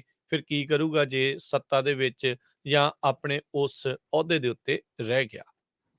ਅਗਲੀ ਖਬਰ ਸੈਨ ਹੋਜ਼ੇ ਕੈਲੀਫੋਰਨੀਆ ਤੋਂ ਆ ਰਹੀ ਹੈ, ਜਿੱਥੇ ਵੈਲੀ ਟਰਾਂਸਪੋਰਟੇਸ਼ਨ ਅਥਾਰਟੀ VTA, ਸਰੋਤਿਆਂ ਨੂੰ ਯਾਦ ਹੋਊਗਾ ਪਿਛਲੇ ਸਾਲ ਸ਼ੂਟਿੰਗ ਹੋਈ ਸੀ ਜਿਹਦੇ ਵਿੱਚ 9 ਜਾਣਿਆਂ ਦੀ 9 EMPLOYEES ਦੀ ਮੌਤ ਹੋ ਗਈ ਸੀ ਤੇ ਮਾਰਨ ਵਾਲਾ ਵੀ ਖੁਦ ਉਹਨਾਂ ਦਾ ਸਾਥੀ EMPLOYEE ਸੀ। ਟੋਟਲ 10 ਜਾਣਿਆਂ ਦੀ ਮੌਤ ਹੋਈ ਸੀ।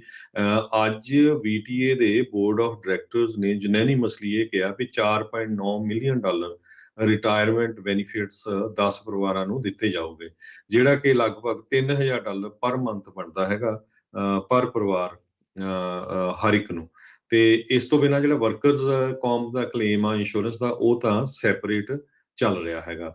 ਕਹਿੰਦੇ ਵੀ 10 ਵਿੱਚੋਂ 7 ਜਾਣਿਆਂ ਨੇ ਬਾਹਲਾ ਲੰਮਾ ਸਮਾਂ ਉੱਥੇ ਕੰਮ ਨਹੀਂ ਕੀਤਾ ਸੀ, ਪਰ ਬੋਰਡ ਨੇ ਕਿਹਾ ਵੀ ਪਰਿਵਾਰ ਨੂੰ ਫਾਈਨੈਂਸ਼ੀਅਲ ਸਪੋਰਟ ਕਰਕੇ ਆਪਾਂ $3000 ਹਰ ਮਹੀਨੇ ਦੇਵਾਂਗੇ। ਉਸ ਤੋਂ ਬਾਅਦ ਜਿਹੜਾ ਵਰਕਰਸ ਇੰਸ਼ੋਰੈਂਸ ਦਾ ਕਲੇਮ ਆ ਉਹ ਤਾਂ ਇੰਸ਼ੋਰੈਂਸ ਕੰਪਨੀ ਦਊਗੀ। ਪਰ VTA ਦੀ ਯੂਨੀਅਨ ਇਸ ਗੱਲ ਤੋਂ ਬੜੀ ਹੈਪੀ ਨਹੀਂ ਪਈ, ਅਮਾਉਂਟ ਘੱਟ ਆ। ਤੇ ਦੂਸਰੇ ਪਾਸੇ VTA ਦੇ ਵਿੱਚ ਇਸ ਟਾਈਮ ਇੱਕ ਬਹੁਤ ਵੱਡੀ ਪ੍ਰੋਬਲਮ ਚੱਲ ਰਹੀ ਆ, ਕਿਉਂਕਿ ਉਹਨਾਂ ਦੇ 2000 ਤੋਂ ਵੱਧ EMPLOYEES ਨੇ ਹਜੇ ਤੱਕ ਕੋਈ ਵੀ ਵੈਕਸੀਨ ਨਹੀਂ ਲਵਾਇਆ। ਤੇ VTA ਨੇ ਇਹ ਕਿਹਾ ਵੀ ਜੇ ਅਪ੍ਰੈਲ 29 ਤੱਕ ਤੁਸੀਂ ਵੈਕਸੀਨ ਨਹੀਂ ਲਵਾਓਗੇ ਤੇ ਤੁਹਾਨੂੰ ਜਿਹੜਾ ਆ ਕੰਮ ਛੱਡਣਾ ਪਊਗਾ। ਸੋ ਯੂਨੀਅਨ ਦੇ ਮੈਂਬਰਸ ਇਹ ਕਹਿ ਰਹੇ ਆ ਵੀ ਸਾਡੀ ਮਰਜ਼ੀ ਆ, 30 ਸਾਲ ਤੋਂ ਵੱਧ ਕਈ ਲੋਕਾਂ ਨੂੰ ਕੰਮ ਕਰਦੇ ਉੱਥੇ ਹੋ ਗਿਆ ਤੇ ਤੁਸੀਂ ਇੱਕ ਟੀਕੇ ਦੀ ਕੰਡੀਸ਼ਨ ਲਾ ਕੇ ਸਾਨੂੰ ਕੰਮ ਤੋਂ ਛੁੱਟੀ ਦੇਣ ਜਾ ਰਹੇ ਹੈਗੇ ਆ। ਸੋ ਕਾਫੀ ਜਿਹੜੀ ਆ VTA ਦੇ ਬੋਰਡ ਆਫ ਡਾਇਰੈਕਟਰ ਤੇ ਯੂਨੀਅਨ ਦੇ ਵਿੱਚ ਕਸ਼ਮਕਸ਼ ਚੱਲ ਰਹੀ ਹੈਗੀ ਆ। ਜੀ 379 EMPLOYEE ਜਿਹੜੀ ਲੇਟੈਸਟ ਟੈਲੀ VTA ਦੀ ਉਹਨਾਂ ਨੇ ਲਿਸਟ ਕੀਤੇ ਆ, ਜਿਹੜੀ 20% ਬਣਦੀ ਆ ਉਹਨਾਂ ਦੀ ਵਰਕਫੋਰਸ ਦੀ, ਵੀ ਜਿਨ੍ਹਾਂ ਨੇ ਅਜੇ ਤੱਕ ਇੱਕ ਵੀ ਡੋਜ਼ ਵੈਕਸੀਨ ਦਾ ਨਹੀਂ ਲਵਾਇਆ। ਉਹਨਾਂ ਦੇ ਵਿੱਚੋਂ 59 ਅਜਿਹੇ EMPLOYEES ਆ ਜਿਨ੍ਹਾਂ ਨੂੰ ਐਗਜ਼ੈਂਪਸ਼ਨਸ ਮਿਲੀਆਂ ਨੇ ਮੈਡੀਕਲ ਤੇ ਰਿਲੀਜੀਅਸ ਜਿਹੜੀਆਂ ਆ ਉਹ ਗਰਾਊਂਡਸ ਦੇ ਉੱਤੇ। ਕਈਆਂ ਨੇ ਕਹਿੰਦੇ ਵੀ ਅਜੇ ਵੈਕਸੀਨੇਸ਼ਨ ਰੈਕਰਡਸ ਆ ਉਹ ਸਬਮਿਟ ਕਰਵਾਉਣੇ ਆ। ਬੀਤੇ ਦਿਨਾਂ ਦੇ ਵਿੱਚ ਇੱਕ ਹੋਰ ਕੇਸ ਦੇ ਵਿੱਚ ਫੈਡਰਲ ਸਰਕਾਰ ਨੂੰ ਇਹ ਮੌਕਾ ਮਿਲਿਆ ਸੀਗਾ, ਉਹਨਾਂ ਦੇ ਹੱਕ ਦੇ ਵਿੱਚ ਕੇਸ ਅਦਾਲਤ ਨੇ ਭੁਗਤਾਇਆ ਸੀ, ਕਹਿ ਸਕਦੇ ਆ ਵੀ ਫੈਸਲਾ ਆਇਆ ਸੀ, ਜਿਸ ਦੇ ਵਿੱਚ ਇਹ ਵੈਕਸੀਨੇਸ਼ਨ ਦੀ ਬੰਦਿਸ਼ ਆ ਉਹ ਲਾ ਸਕਦੇ ਆ, ਉਹ ਮੈਂਡੇਟ ਕਰ ਸਕਦੇ ਆ ਆਪਣੇ EMPLOYEES ਦੇ ਉੱਤੇ। ਹੁਣ ਦੇਖੋ ਵੀ ਜਿਹੜਾ ਬਾਈਡਨ ਪ੍ਰਸ਼ਾਸਨ ਹੈ ਇਸ ਨੂੰ ਕਿੰਨੀ ਸਖਤੀ ਦੇ ਨਾਲ ਫੋਲੋ ਕਰਦਾ ਆ ਕਿ ਨਹੀਂ। ਪਰ ਮੈਂਡੇਟ 29 ਅਪ੍ਰੈਲ ਜਿੱਦਾਂ ਤੁਸੀਂ ਦੱਸਿਆ ਆ ਵੀ ਇਹ ਇਫੈਕਟਿਵ ਹੋਣ ਜਾ ਰਿਹਾ। ਸੋ ਕਈ ਲੋਕਾਂ ਦੀ ਜੌਬ ਜਿਹੜੀ ਆ ਇਸ ਦੇ ਕਰਕੇ ਜਾ ਸਕਦੀ ਆ। ਇਹ ਕੋਈ ਨਵੀਂ ਮੈਂਡੇਟ ਕਹਿ ਸਕਦੇ ਹਾਂ ਵੀ ਇਸ ਵਾਇਰਸ ਨੂੰ ਲੈ ਕੇ ਤਾਂ ਨਵੀਂ ਮੈਂਡੇਟ ਆ, ਪਰ ਇਹ ਕੋਈ ਇਕੱਲੀ ਮੈਂਡੇਟ ਨਹੀਂ, ਹੋਰ ਵੀ ਕਈ ਸਾਰੀਆਂ ਜਿਹੜੀਆਂ ਮੈਂਡੇਟਸ ਆ ਬਹੁਤ ਸਾਰੇ ਥਾਵਾਂ ਦੇ ਉੱਤੇ ਕੰਮ ਕਰਨ ਵਾਲੇ ਜਿਹੜੇ ਇੰਪਲੋਇਰ ਆਪਣੇ ਇੰਪਲੋਈਜ਼ ਦੇ ਉੱਤੇ ਲਾਉਂਦੇ ਹੈਗੇ ਆ। ਪਰ ਆਪਾਂ ਨੂੰ ਪਤਾ ਹੈ ਵੀ ਇਹ ਵੈਕਸੀਨੇਸ਼ਨ ਦਾ ਮੁੱਦਾ ਪੂਰੀ ਤਰ੍ਹਾਂ ਪੋਲੀਟੀਕਲੀ ਇਸ ਨੂੰ ਅੱਗ ਜਿਹੜੀ ਉਹ ਲੱਗੀ ਰਹੀ। ਅਜੇ ਤੱਕ ਵੀ ਇਹ ਅੱਗ ਜਿਹੜੀ ਕਹਿ ਲਓ ਵੀ ਸੁਲਗਦੀ ਆ ਰਹੀ ਹੈਗੀ ਆ। ਸੋ VTA ਦੇ ਵਿੱਚ 80% ਲੋਕਾਂ ਨੇ ਤਕਰੀਬਨ ਵੈਕਸੀਨੇਸ਼ਨ ਲਗਵਾ ਲਈ ਆ, ਪਰ ਅਜੇ ਵੀ 20% ਜਿਹੜੀ ਵਰਕਫੋਰਸ ਆ ਉਹ ਵਿਦਆਊਟ ਵੈਕਸੀਨੇਸ਼ਨ ਆ। ਉਧਰ ਗਵਾਂਢੀ ਸ਼ਹਿਰ ਦੇ ਵਿੱਚ AC ਟ੍ਰਾਂਜ਼ਿਟ ਉਹਨਾਂ ਨੇ ਆਪਣੇ ਪੱਧਰ ਦੀ ਵੈਕਸੀਨ ਮੈਂਡੇਟ ਪਿਛਲੇ ਮਹੀਨੇ ਲਾਈ ਆ ਤੇ ਉਹਨਾਂ ਦਾ ਵੈਕਸੀਨੇਸ਼ਨ ਰੇਟ 91.5% ਦੱਸਿਆ ਜਾਂਦਾ ਹੈਗਾ ਆ। ਸੋ ਕਹਿੰਦੇ ਵੀ ਜਿਹੜੀ ਸੈਲਫ ਰਿਪੋਰਟਡ ਟੈਲੀ ਆ ਇਨਕਰੀਜ਼ ਆ ਉਹ 52% ਤੋਂ ਜਿਹੜੀ ਵਧੀ ਆ 91% ਦੇ ਉੱਤੇ। ਪਰ ਉੱਥੇ ਵੀ ਕਹਿੰਦੇ ਅਜੇ 200 ਵਰਕਰਸ ਅਜਿਹੇ ਹੈਗੇ ਨੇ ਜਿਹੜੇ ਅਨਵੈਕਸੀਨੇਟਡ ਨੇ, ਜਿਹੜੇ ਬੱਸ ਜਿਹੜੇ ਆਪਰੇਟਰਸ ਆ ਉਹਨਾਂ ਦੇ ਨਾਲ ਜੇ ਦੇਖਿਆ ਜਾਵੇ ਤਾਂ। ਸੋ ਇਹ ਬਹੁਤ ਸਾਰੇ ਥਾਵਾਂ ਦੇ ਉੱਤੇ ਹਰਜੋਤ ਸਿੰਘ ਜੀ ਇੱਦਾਂ ਦੇ ਮਸਲੇ ਜਿਹੜੇ ਆ ਓਵਰਆਲ ਬਣੇ ਪਏ ਹੈਗੇ ਆ। ਸੋ VTA ਕਹਿੰਦੇ ਆ ਵੀ ਉਹਨਾਂ ਨੂੰ ਸਰਵਿਸ ਪ੍ਰੋਵਾਈਡ ਨਹੀਂ ਕਰੂਗੀ, ਉਹਨਾਂ ਨੇ ਲੋਕਾਂ ਨੂੰ ਫਾਇਰ ਜਿਹੜਾ ਆ ਉਹ ਕਰ ਦੇਣਾ ਆ। They are going to get pink slip.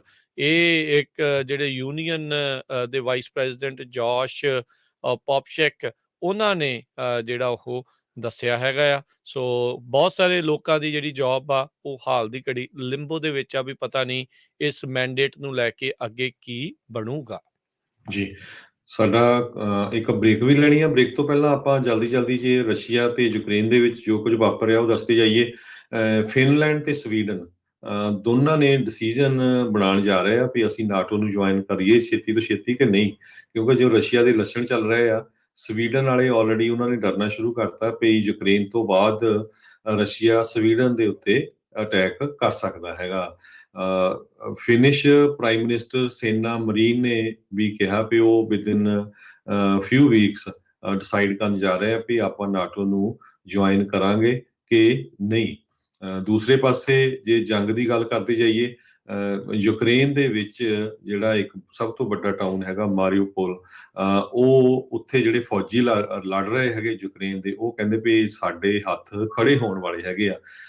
ਨਾ ਤਾਂ ਸਾਨੂੰ ਜਿਹੜਾ ਸਮਾਨ ਸਪਲਾਈ ਹੋ ਰਿਹਾ ਅਤੇ ਨਾ ਹੀ ਕਿਸੇ ਤਰ੍ਹਾਂ ਦਾ ਫੂਡ ਮਿਲ ਰਿਹਾ ਹੈਗਾ। ਬਾਰ-ਬਾਰ ਸਾਡੇ ਤੇ ਰਸ਼ੀਅਨ 에ਅਰਪਲੇਨਸ ਬੰਬਾਰਡਮੈਂਟ ਕਰ ਰਹੇ ਆ, ਟੈਂਕਾਂ ਰਾਹੀਂ ਬੰਬਾਰਡਮੈਂਟ ਹੋ ਰਹੀ ਆ। ਸੋ ਮੈਰੀਪੋਲ ਦੇ ਵਿੱਚ ਇਸ ਟਾਈਮ ਜਿਹੜੀ ਕੰਡੀਸ਼ਨ ਆ ਬਹੁਤ ਬੁਰੀ ਬਣੀ ਹੋਈ ਆ। ਰਸ਼ੀਆ ਨੇ ਪੂਰੀ ਤਰ੍ਹਾਂ ਮੈਰੀਪੋਲ ਟਾਊਨ ਦੇ ਉੱਤੇ ਅਟੈਕ ਕਰ ਰਹੇ ਆ ਪਿਛਲੇ ਕਈ ਦਿਨਾਂ ਤੋਂ, ਤਾਂ ਕਿ ਉਹ ਜਲਦੀ ਤੋਂ ਜਲਦੀ ਆਪਣੇ ਕੰਟਰੋਲ ਦੇ ਅੰਡਰ ਲੈ ਲੈਣ। ਜੀ, ਤੇ ਹੁਣ ਆਪਾਂ ਇੱਥੇ ਬ੍ਰੇਕ ਲਵਾਂਗੇ। ਬ੍ਰੇਕ ਤੋਂ ਬਾਅਦ 'ਚ ਆਪਾਂ ਫਿਰ ਵਾਪਸ ਹਾਜ਼ਰ ਹੋਵਾਂਗੇ। ਅਪਡੇਟ ਅਮਰੀਕਾ ਪ੍ਰੋਗਰਾਮ ਇੱਦਾਂ ਹੀ ਚੱਲਦਾ ਰਹੇਗਾ ਜੀ।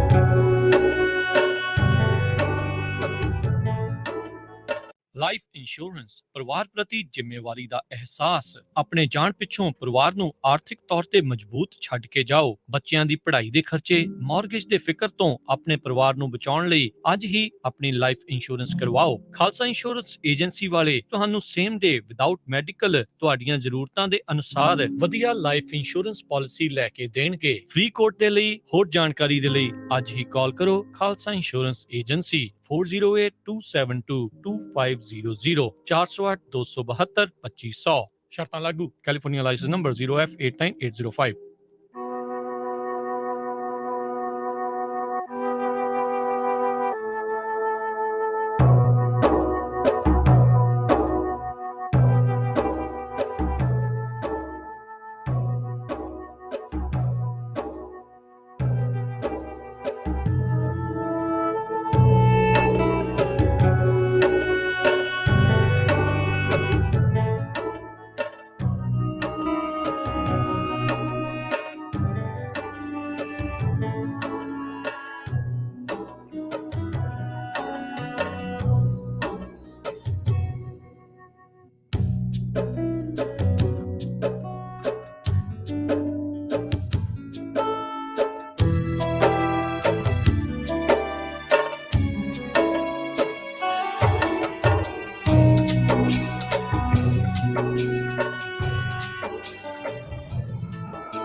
ਘਰ ਜਾਂ ਬਿਜ਼ਨਸ ਵੇਚਣਾ ਹੋਵੇ ਜਾਂ ਵੱਡਾ ਘਰ ਵੇਖਣਾ ਹੋਵੇ ਲੋਨ ਲੈਣ ਲਈ ਚੇਤੇ ਰੱਖੋ you are approved Zander mortgage Zander mortgage Zander mortgage Zander mortgage. ਜੇ ਤੁਸੀਂ ਆਪਣਾ ਘਰ ਜਾਂ ਬਿਜ਼ਨਸ ਵੇਚਣ ਤੇ ਖਰੀਦਣ ਦੇ ਨਾਲ-ਨਾਲ ਘਰ ਜਾਂ ਬਿਜ਼ਨਸ ਦਾ ਲੋਨ ਕਰਵਾਉਣਾ ਚਾਹੁੰਦੇ ਹੋ ਤਾਂ ਅੱਜ ਹੀ ਕਾਲ ਕਰੋ ਜ਼ੈਂਡਰ ਮੋਰਗੇਜ ਤੇ ਜ਼ੈਂਡਰ ਰੀਅਲ ਸਟੇਟ ਦੇ ਆਫਿਸ ਵਿੱਚ, ਜਿੱਥੇ ਇੱਕ ਹੀ ਛੱਤ ਹੇਠਾਂ ਤੁਹਾਨੂੰ ਮਿਲੇਗੀ ਰੀਅਲ ਸਟੇਟ ਨਾਲ ਜੁੜੀ ਹਰ ਸਰਵਿਸ। ਹਮੇਸ਼ਾ ਯਾਦ ਰੱਖੋ ਭਰੋਸੇਯੋਗ ਨਾਮ ਮੋਹਨ ਸਿੰਘ ਚੀਮਾ, ਜੋ ਕਰਨਗੇ ਤੁਹਾਡੇ ਸੁਪਨਿਆਂ ਦੇ ਘਰ ਦੇ ਸੁਪਨੇ ਨੂੰ ਸਾਕਾਰ।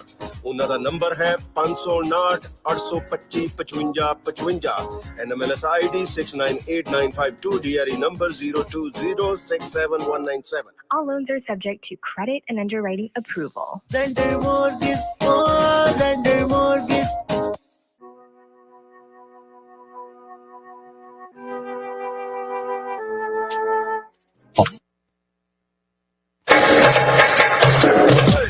मेरा नाम है रमनी कोटामी। आओ जी आओ, बाता पाओ, बच्चे टपो, सामने आओ, आप सुनो, दूसरे ने सुनाओ, Punjabi radio UFM।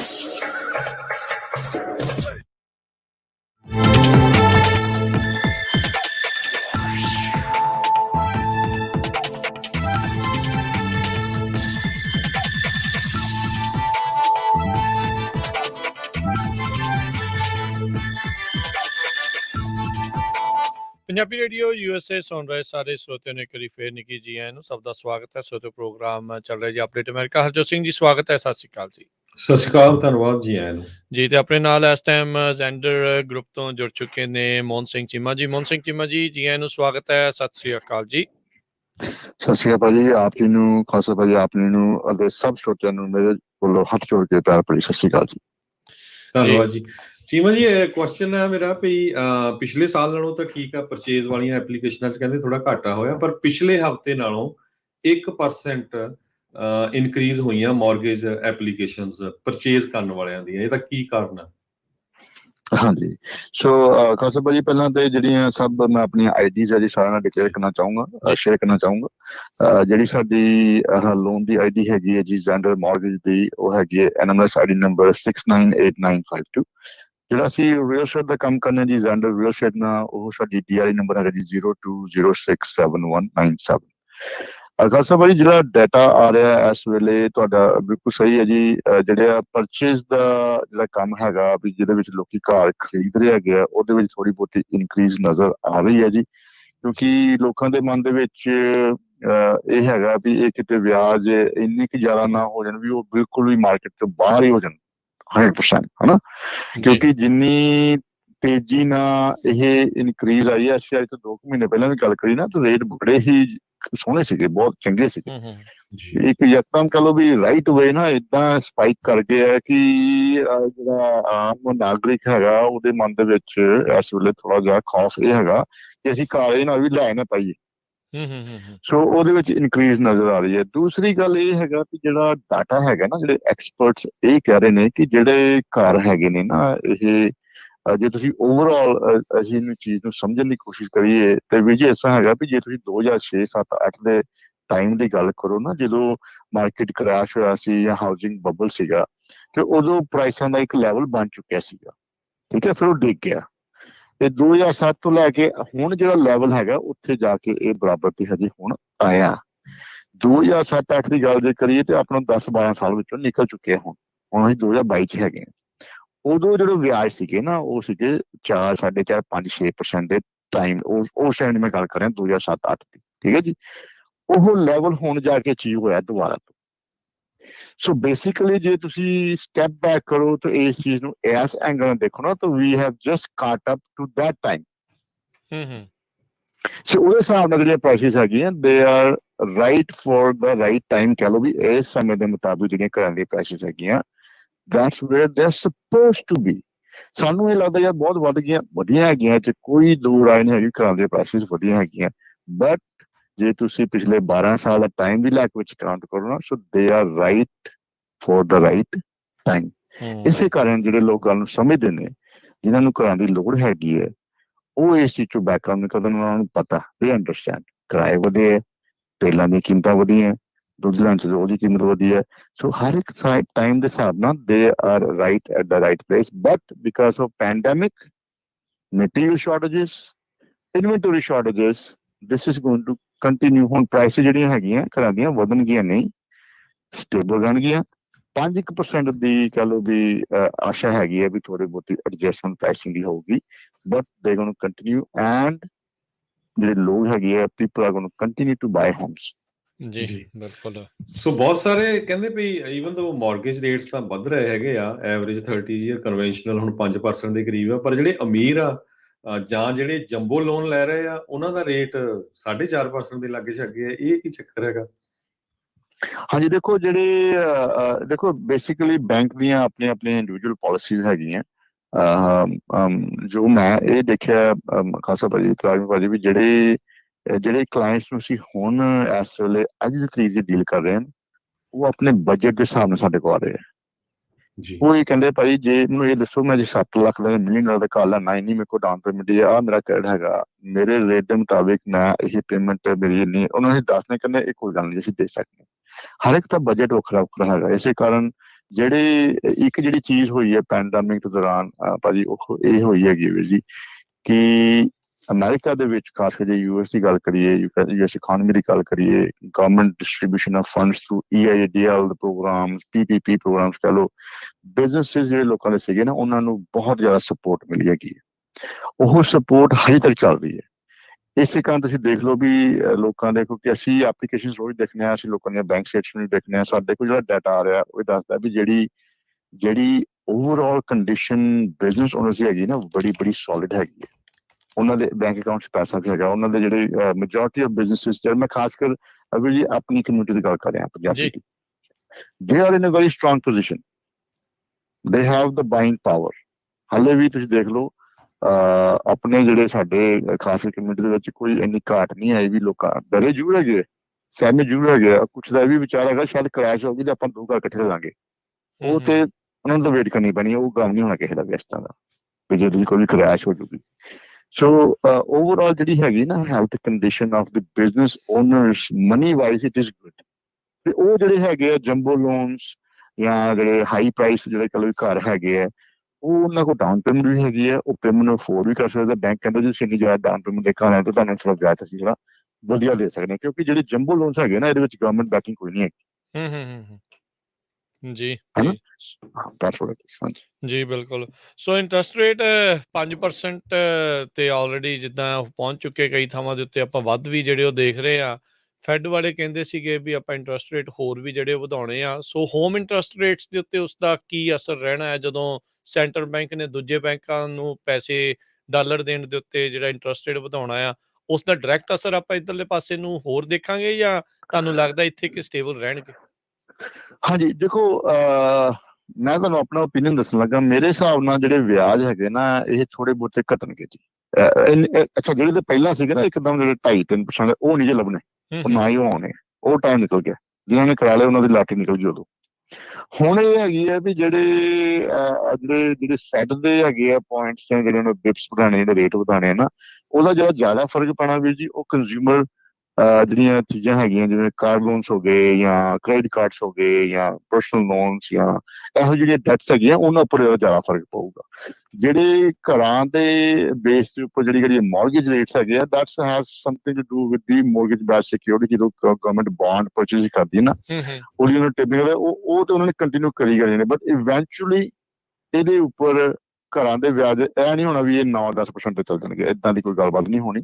I think ਮੇਰੇ ਓਪੀਨੀਅਨ ਦੇ ਵਿੱਚ ਹੋ ਸਕਦਾ ਸਾਨੂੰ 6 ਨਜ਼ਰ ਆ ਜਾਵੇ, ਪਰ ਉਸ ਤੋਂ ਬਾਅਦ ਇਸ ਨੂੰ ਸਟਾਰਟ ਕਮਿੰਗ ਡਾਊਨ ਟੂ ਮੇਰੇ ਹਿਸਾਬ ਜਿਹੜੀ ਇਹਨਾਂ ਦੀ ਜਿਹੜਾ ਕਹਿੰਦਾ ਵੀ ਇੱਕ ਗਰਾਊਂਡ ਲੈਵਲ ਹੈਗਾ ਉਹ ਮੇਰੇ ਖਿਆਲ 4.5 ਜਾਂ 4 ਜਾਂ 5 ਦੇ ਵਿੱਚ ਇਹ ਰਹੂਗਾ।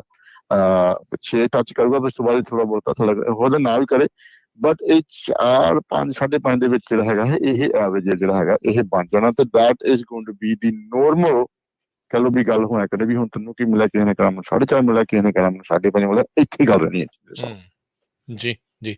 ਸੋ ਹੁਣ ਜਿਹੜੇ ਹੋਮ ਬਾਇਰਸ ਆ ਉਹ ਫਿਰ ਕਿਹੜੀਆਂ ਚੀਜ਼ਾਂ ਦਾ ਜਿਹੜਾ ਹੁਣ ਜ਼ਿਆਦਾ ਧਿਆਨ ਦੇਣ ਘਰ ਖਰੀਦਣ ਤੋਂ ਪਹਿਲਾਂ, ਕਿਹੜੀ ਚੀਜ਼ਾਂ ਦੇ ਉੱਤੇ ਗੌਰ ਕਰਨ?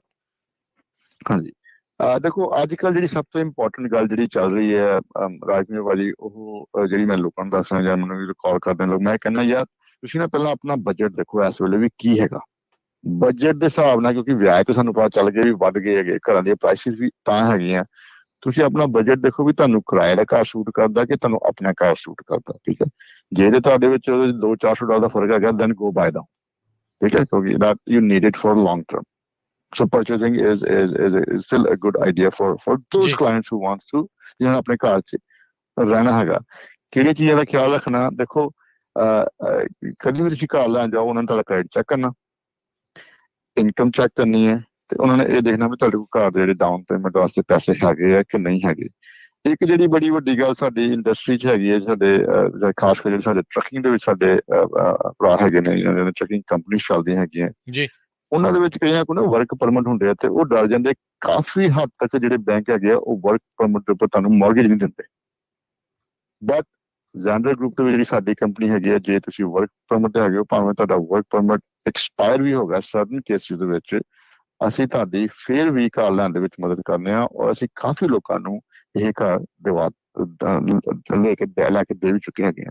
ਸੋ ਉਹਨਾਂ ਦੀ ਕੀਮਤ ਜੀ ਘੱਟੋ ਘੱਟ 20% ਡਾਊਨ ਹੋਣਾ ਚਾਹੀਦਾ, ਪਰ ਰਾਈਟ ਕਿ ਘੱਟ ਵੀ ਹੋ ਸਕਦਾ? ਨਹੀਂ ਇਹੋ ਜਿਹੀ ਗੱਲ ਨਹੀਂ। ਤੇ ਐਕਚੁਅਲੀ ਕਿਉਂਕਿ ਜਿਹੜੇ ਇਹ ਵਰਕ ਪਰਮਿਟ ਤੇ ਹੈਗੇ ਨੇ, ਹੁਣ ਸਪੋਜ਼ ਕਰੋ ਉਹ ਰੈਗੂਲਰ ਮੋਰਗੇਜ FHA ਕਰਾਉਣ ਤੇ 3.5% ਤੇ ਵੀ ਹੋ ਸਕਦੀ ਹੈ, ਕਨਵੈਨਸ਼ਨਲ ਐਜ਼ ਲਿਟਲ ਐਜ਼ 10%। ਉਹਦੇ ਵਿੱਚ ਜਿਹੜੀ ਆ 20% ਵਾਲੀ ਗੱਲ ਹੈਗੀ ਹੈ ਨਾ ਵੀਰ ਜੀ, ਇਹ ਜਿਹੜੇ ਲੋਨ ਹੈਗੇ ਆ ਸਖਤ ਲੋਨ ਜਿਹੜੇ ਹੁੰਦੇ ਕਈਆਂ ਵਾਸਤੇ, ਜੇ ਹੁਣ ਜੇ ਕੋਈ ਬੰਦਾ ਕੈਨੇਡਾ 'ਚ ਬੈਠਾ ਉਹ ਕਵੇ ਮੈਂ ਨਾ ਮੇਰੇ ਕੋਈ ਇੱਥੋਂ ਸਿਟੀਜ਼ਨਸ਼ਿਪ, ਨਾ ਕੋਈ ਗ੍ਰੀਨ ਕਾਰਡ ਹੈ, ਨਾ ਮੇਰੇ ਕੋਈ ਸੋਸ਼ਲ ਨੰਬਰ, ਮੈਂ ਤੁਸੀਂ ਘਰ ਦਵਾ ਦਿਓ। ਉਹ ਜਿਹੜੇ ਫੋਰਨ ਨੈਸ਼ਨਲਸ ਹੈਗੇ ਆ ਉਹਨਾਂ ਵਾਸਤੇ ਫਿਰ ਜਿਹੜੀ ਮਿਨੀਮਮ ਡਾਊਨ ਪੇਮੈਂਟ ਹੈਗੀ ਆ ਉਹ 20-25% ਹੈਗੀ ਆ, ਉਹਨਾਂ ਦੇ ਵਿੱਚ ਲੋਨ ਕਰਦੇ। ਸੋ ਸਾਡੇ ਕੋਲ ਲੋਨ ਪ੍ਰੋਗਰਾਮਸ ਬਹੁਤ ਹੈਗੇ। Being a broker we have variety of programme. ਸਾਨੂੰ ਤੇ ਇਹ ਹੈਗਾ ਵੀ ਜੇ ਕਿਸੇ ਨੇ ਘਰ ਲੈਣਾ ਨਾ ਤੇ ਜਰੂਰ ਸਾਡੇ ਨਾਲ ਕੰਟੈਕਟ ਕਰਨ, ਅਸੀਂ ਬਹੁਤ ਲੋਕਾਂ ਦੀ ਮਦਦ ਕਰ ਸਕੇ। ਔਰ ਇੱਕ ਗੱਲ ਜਿਹੜੀ ਨਾਲ ਮੈਂ ਇਹ ਵੀ ਦੱਸਣਾ ਚਾਹੁੰਦਾ ਸ਼ੋਅ ਦੇ ਵਿੱਚ ਤੁਹਾਡੇ ਵਿੱਚ ਜੀ, ਕਿ ਅਸੀਂ ਜਿਹੜੀ ਕੰਪਨੀ ਸਾਡੀ ਹੈਗੀ ਜ਼ੈਂਡਰ ਗਰੁੱਪ ਦੇ ਵਿੱਚ, ਸਾਡਾ ਮਕਸਦ ਹੈ ਕਿ ਵੀ ਹਰ ਇੱਕ ਬੰਦੇ ਦੀ ਹੈਲਪ ਕਰੀਏ, ਭਾਵੇਂ ਤੁਸੀਂ ਇੰਡੀਆਨਾ 'ਚ ਰਹਿ ਰਹੇ ਹੋ, ਤੇ ਭਾਵੇਂ ਤੁਸੀਂ ਕੈਲੀਫੋਰਨੀਆ 'ਚ, ਤੇ ਭਾਵੇਂ ਤੁਸੀਂ ਵਾਸ਼ਿੰਗਟਨ 'ਚ ਹੈਗੇ ਹੋ, ਜਾਂ ਤੁਸੀਂ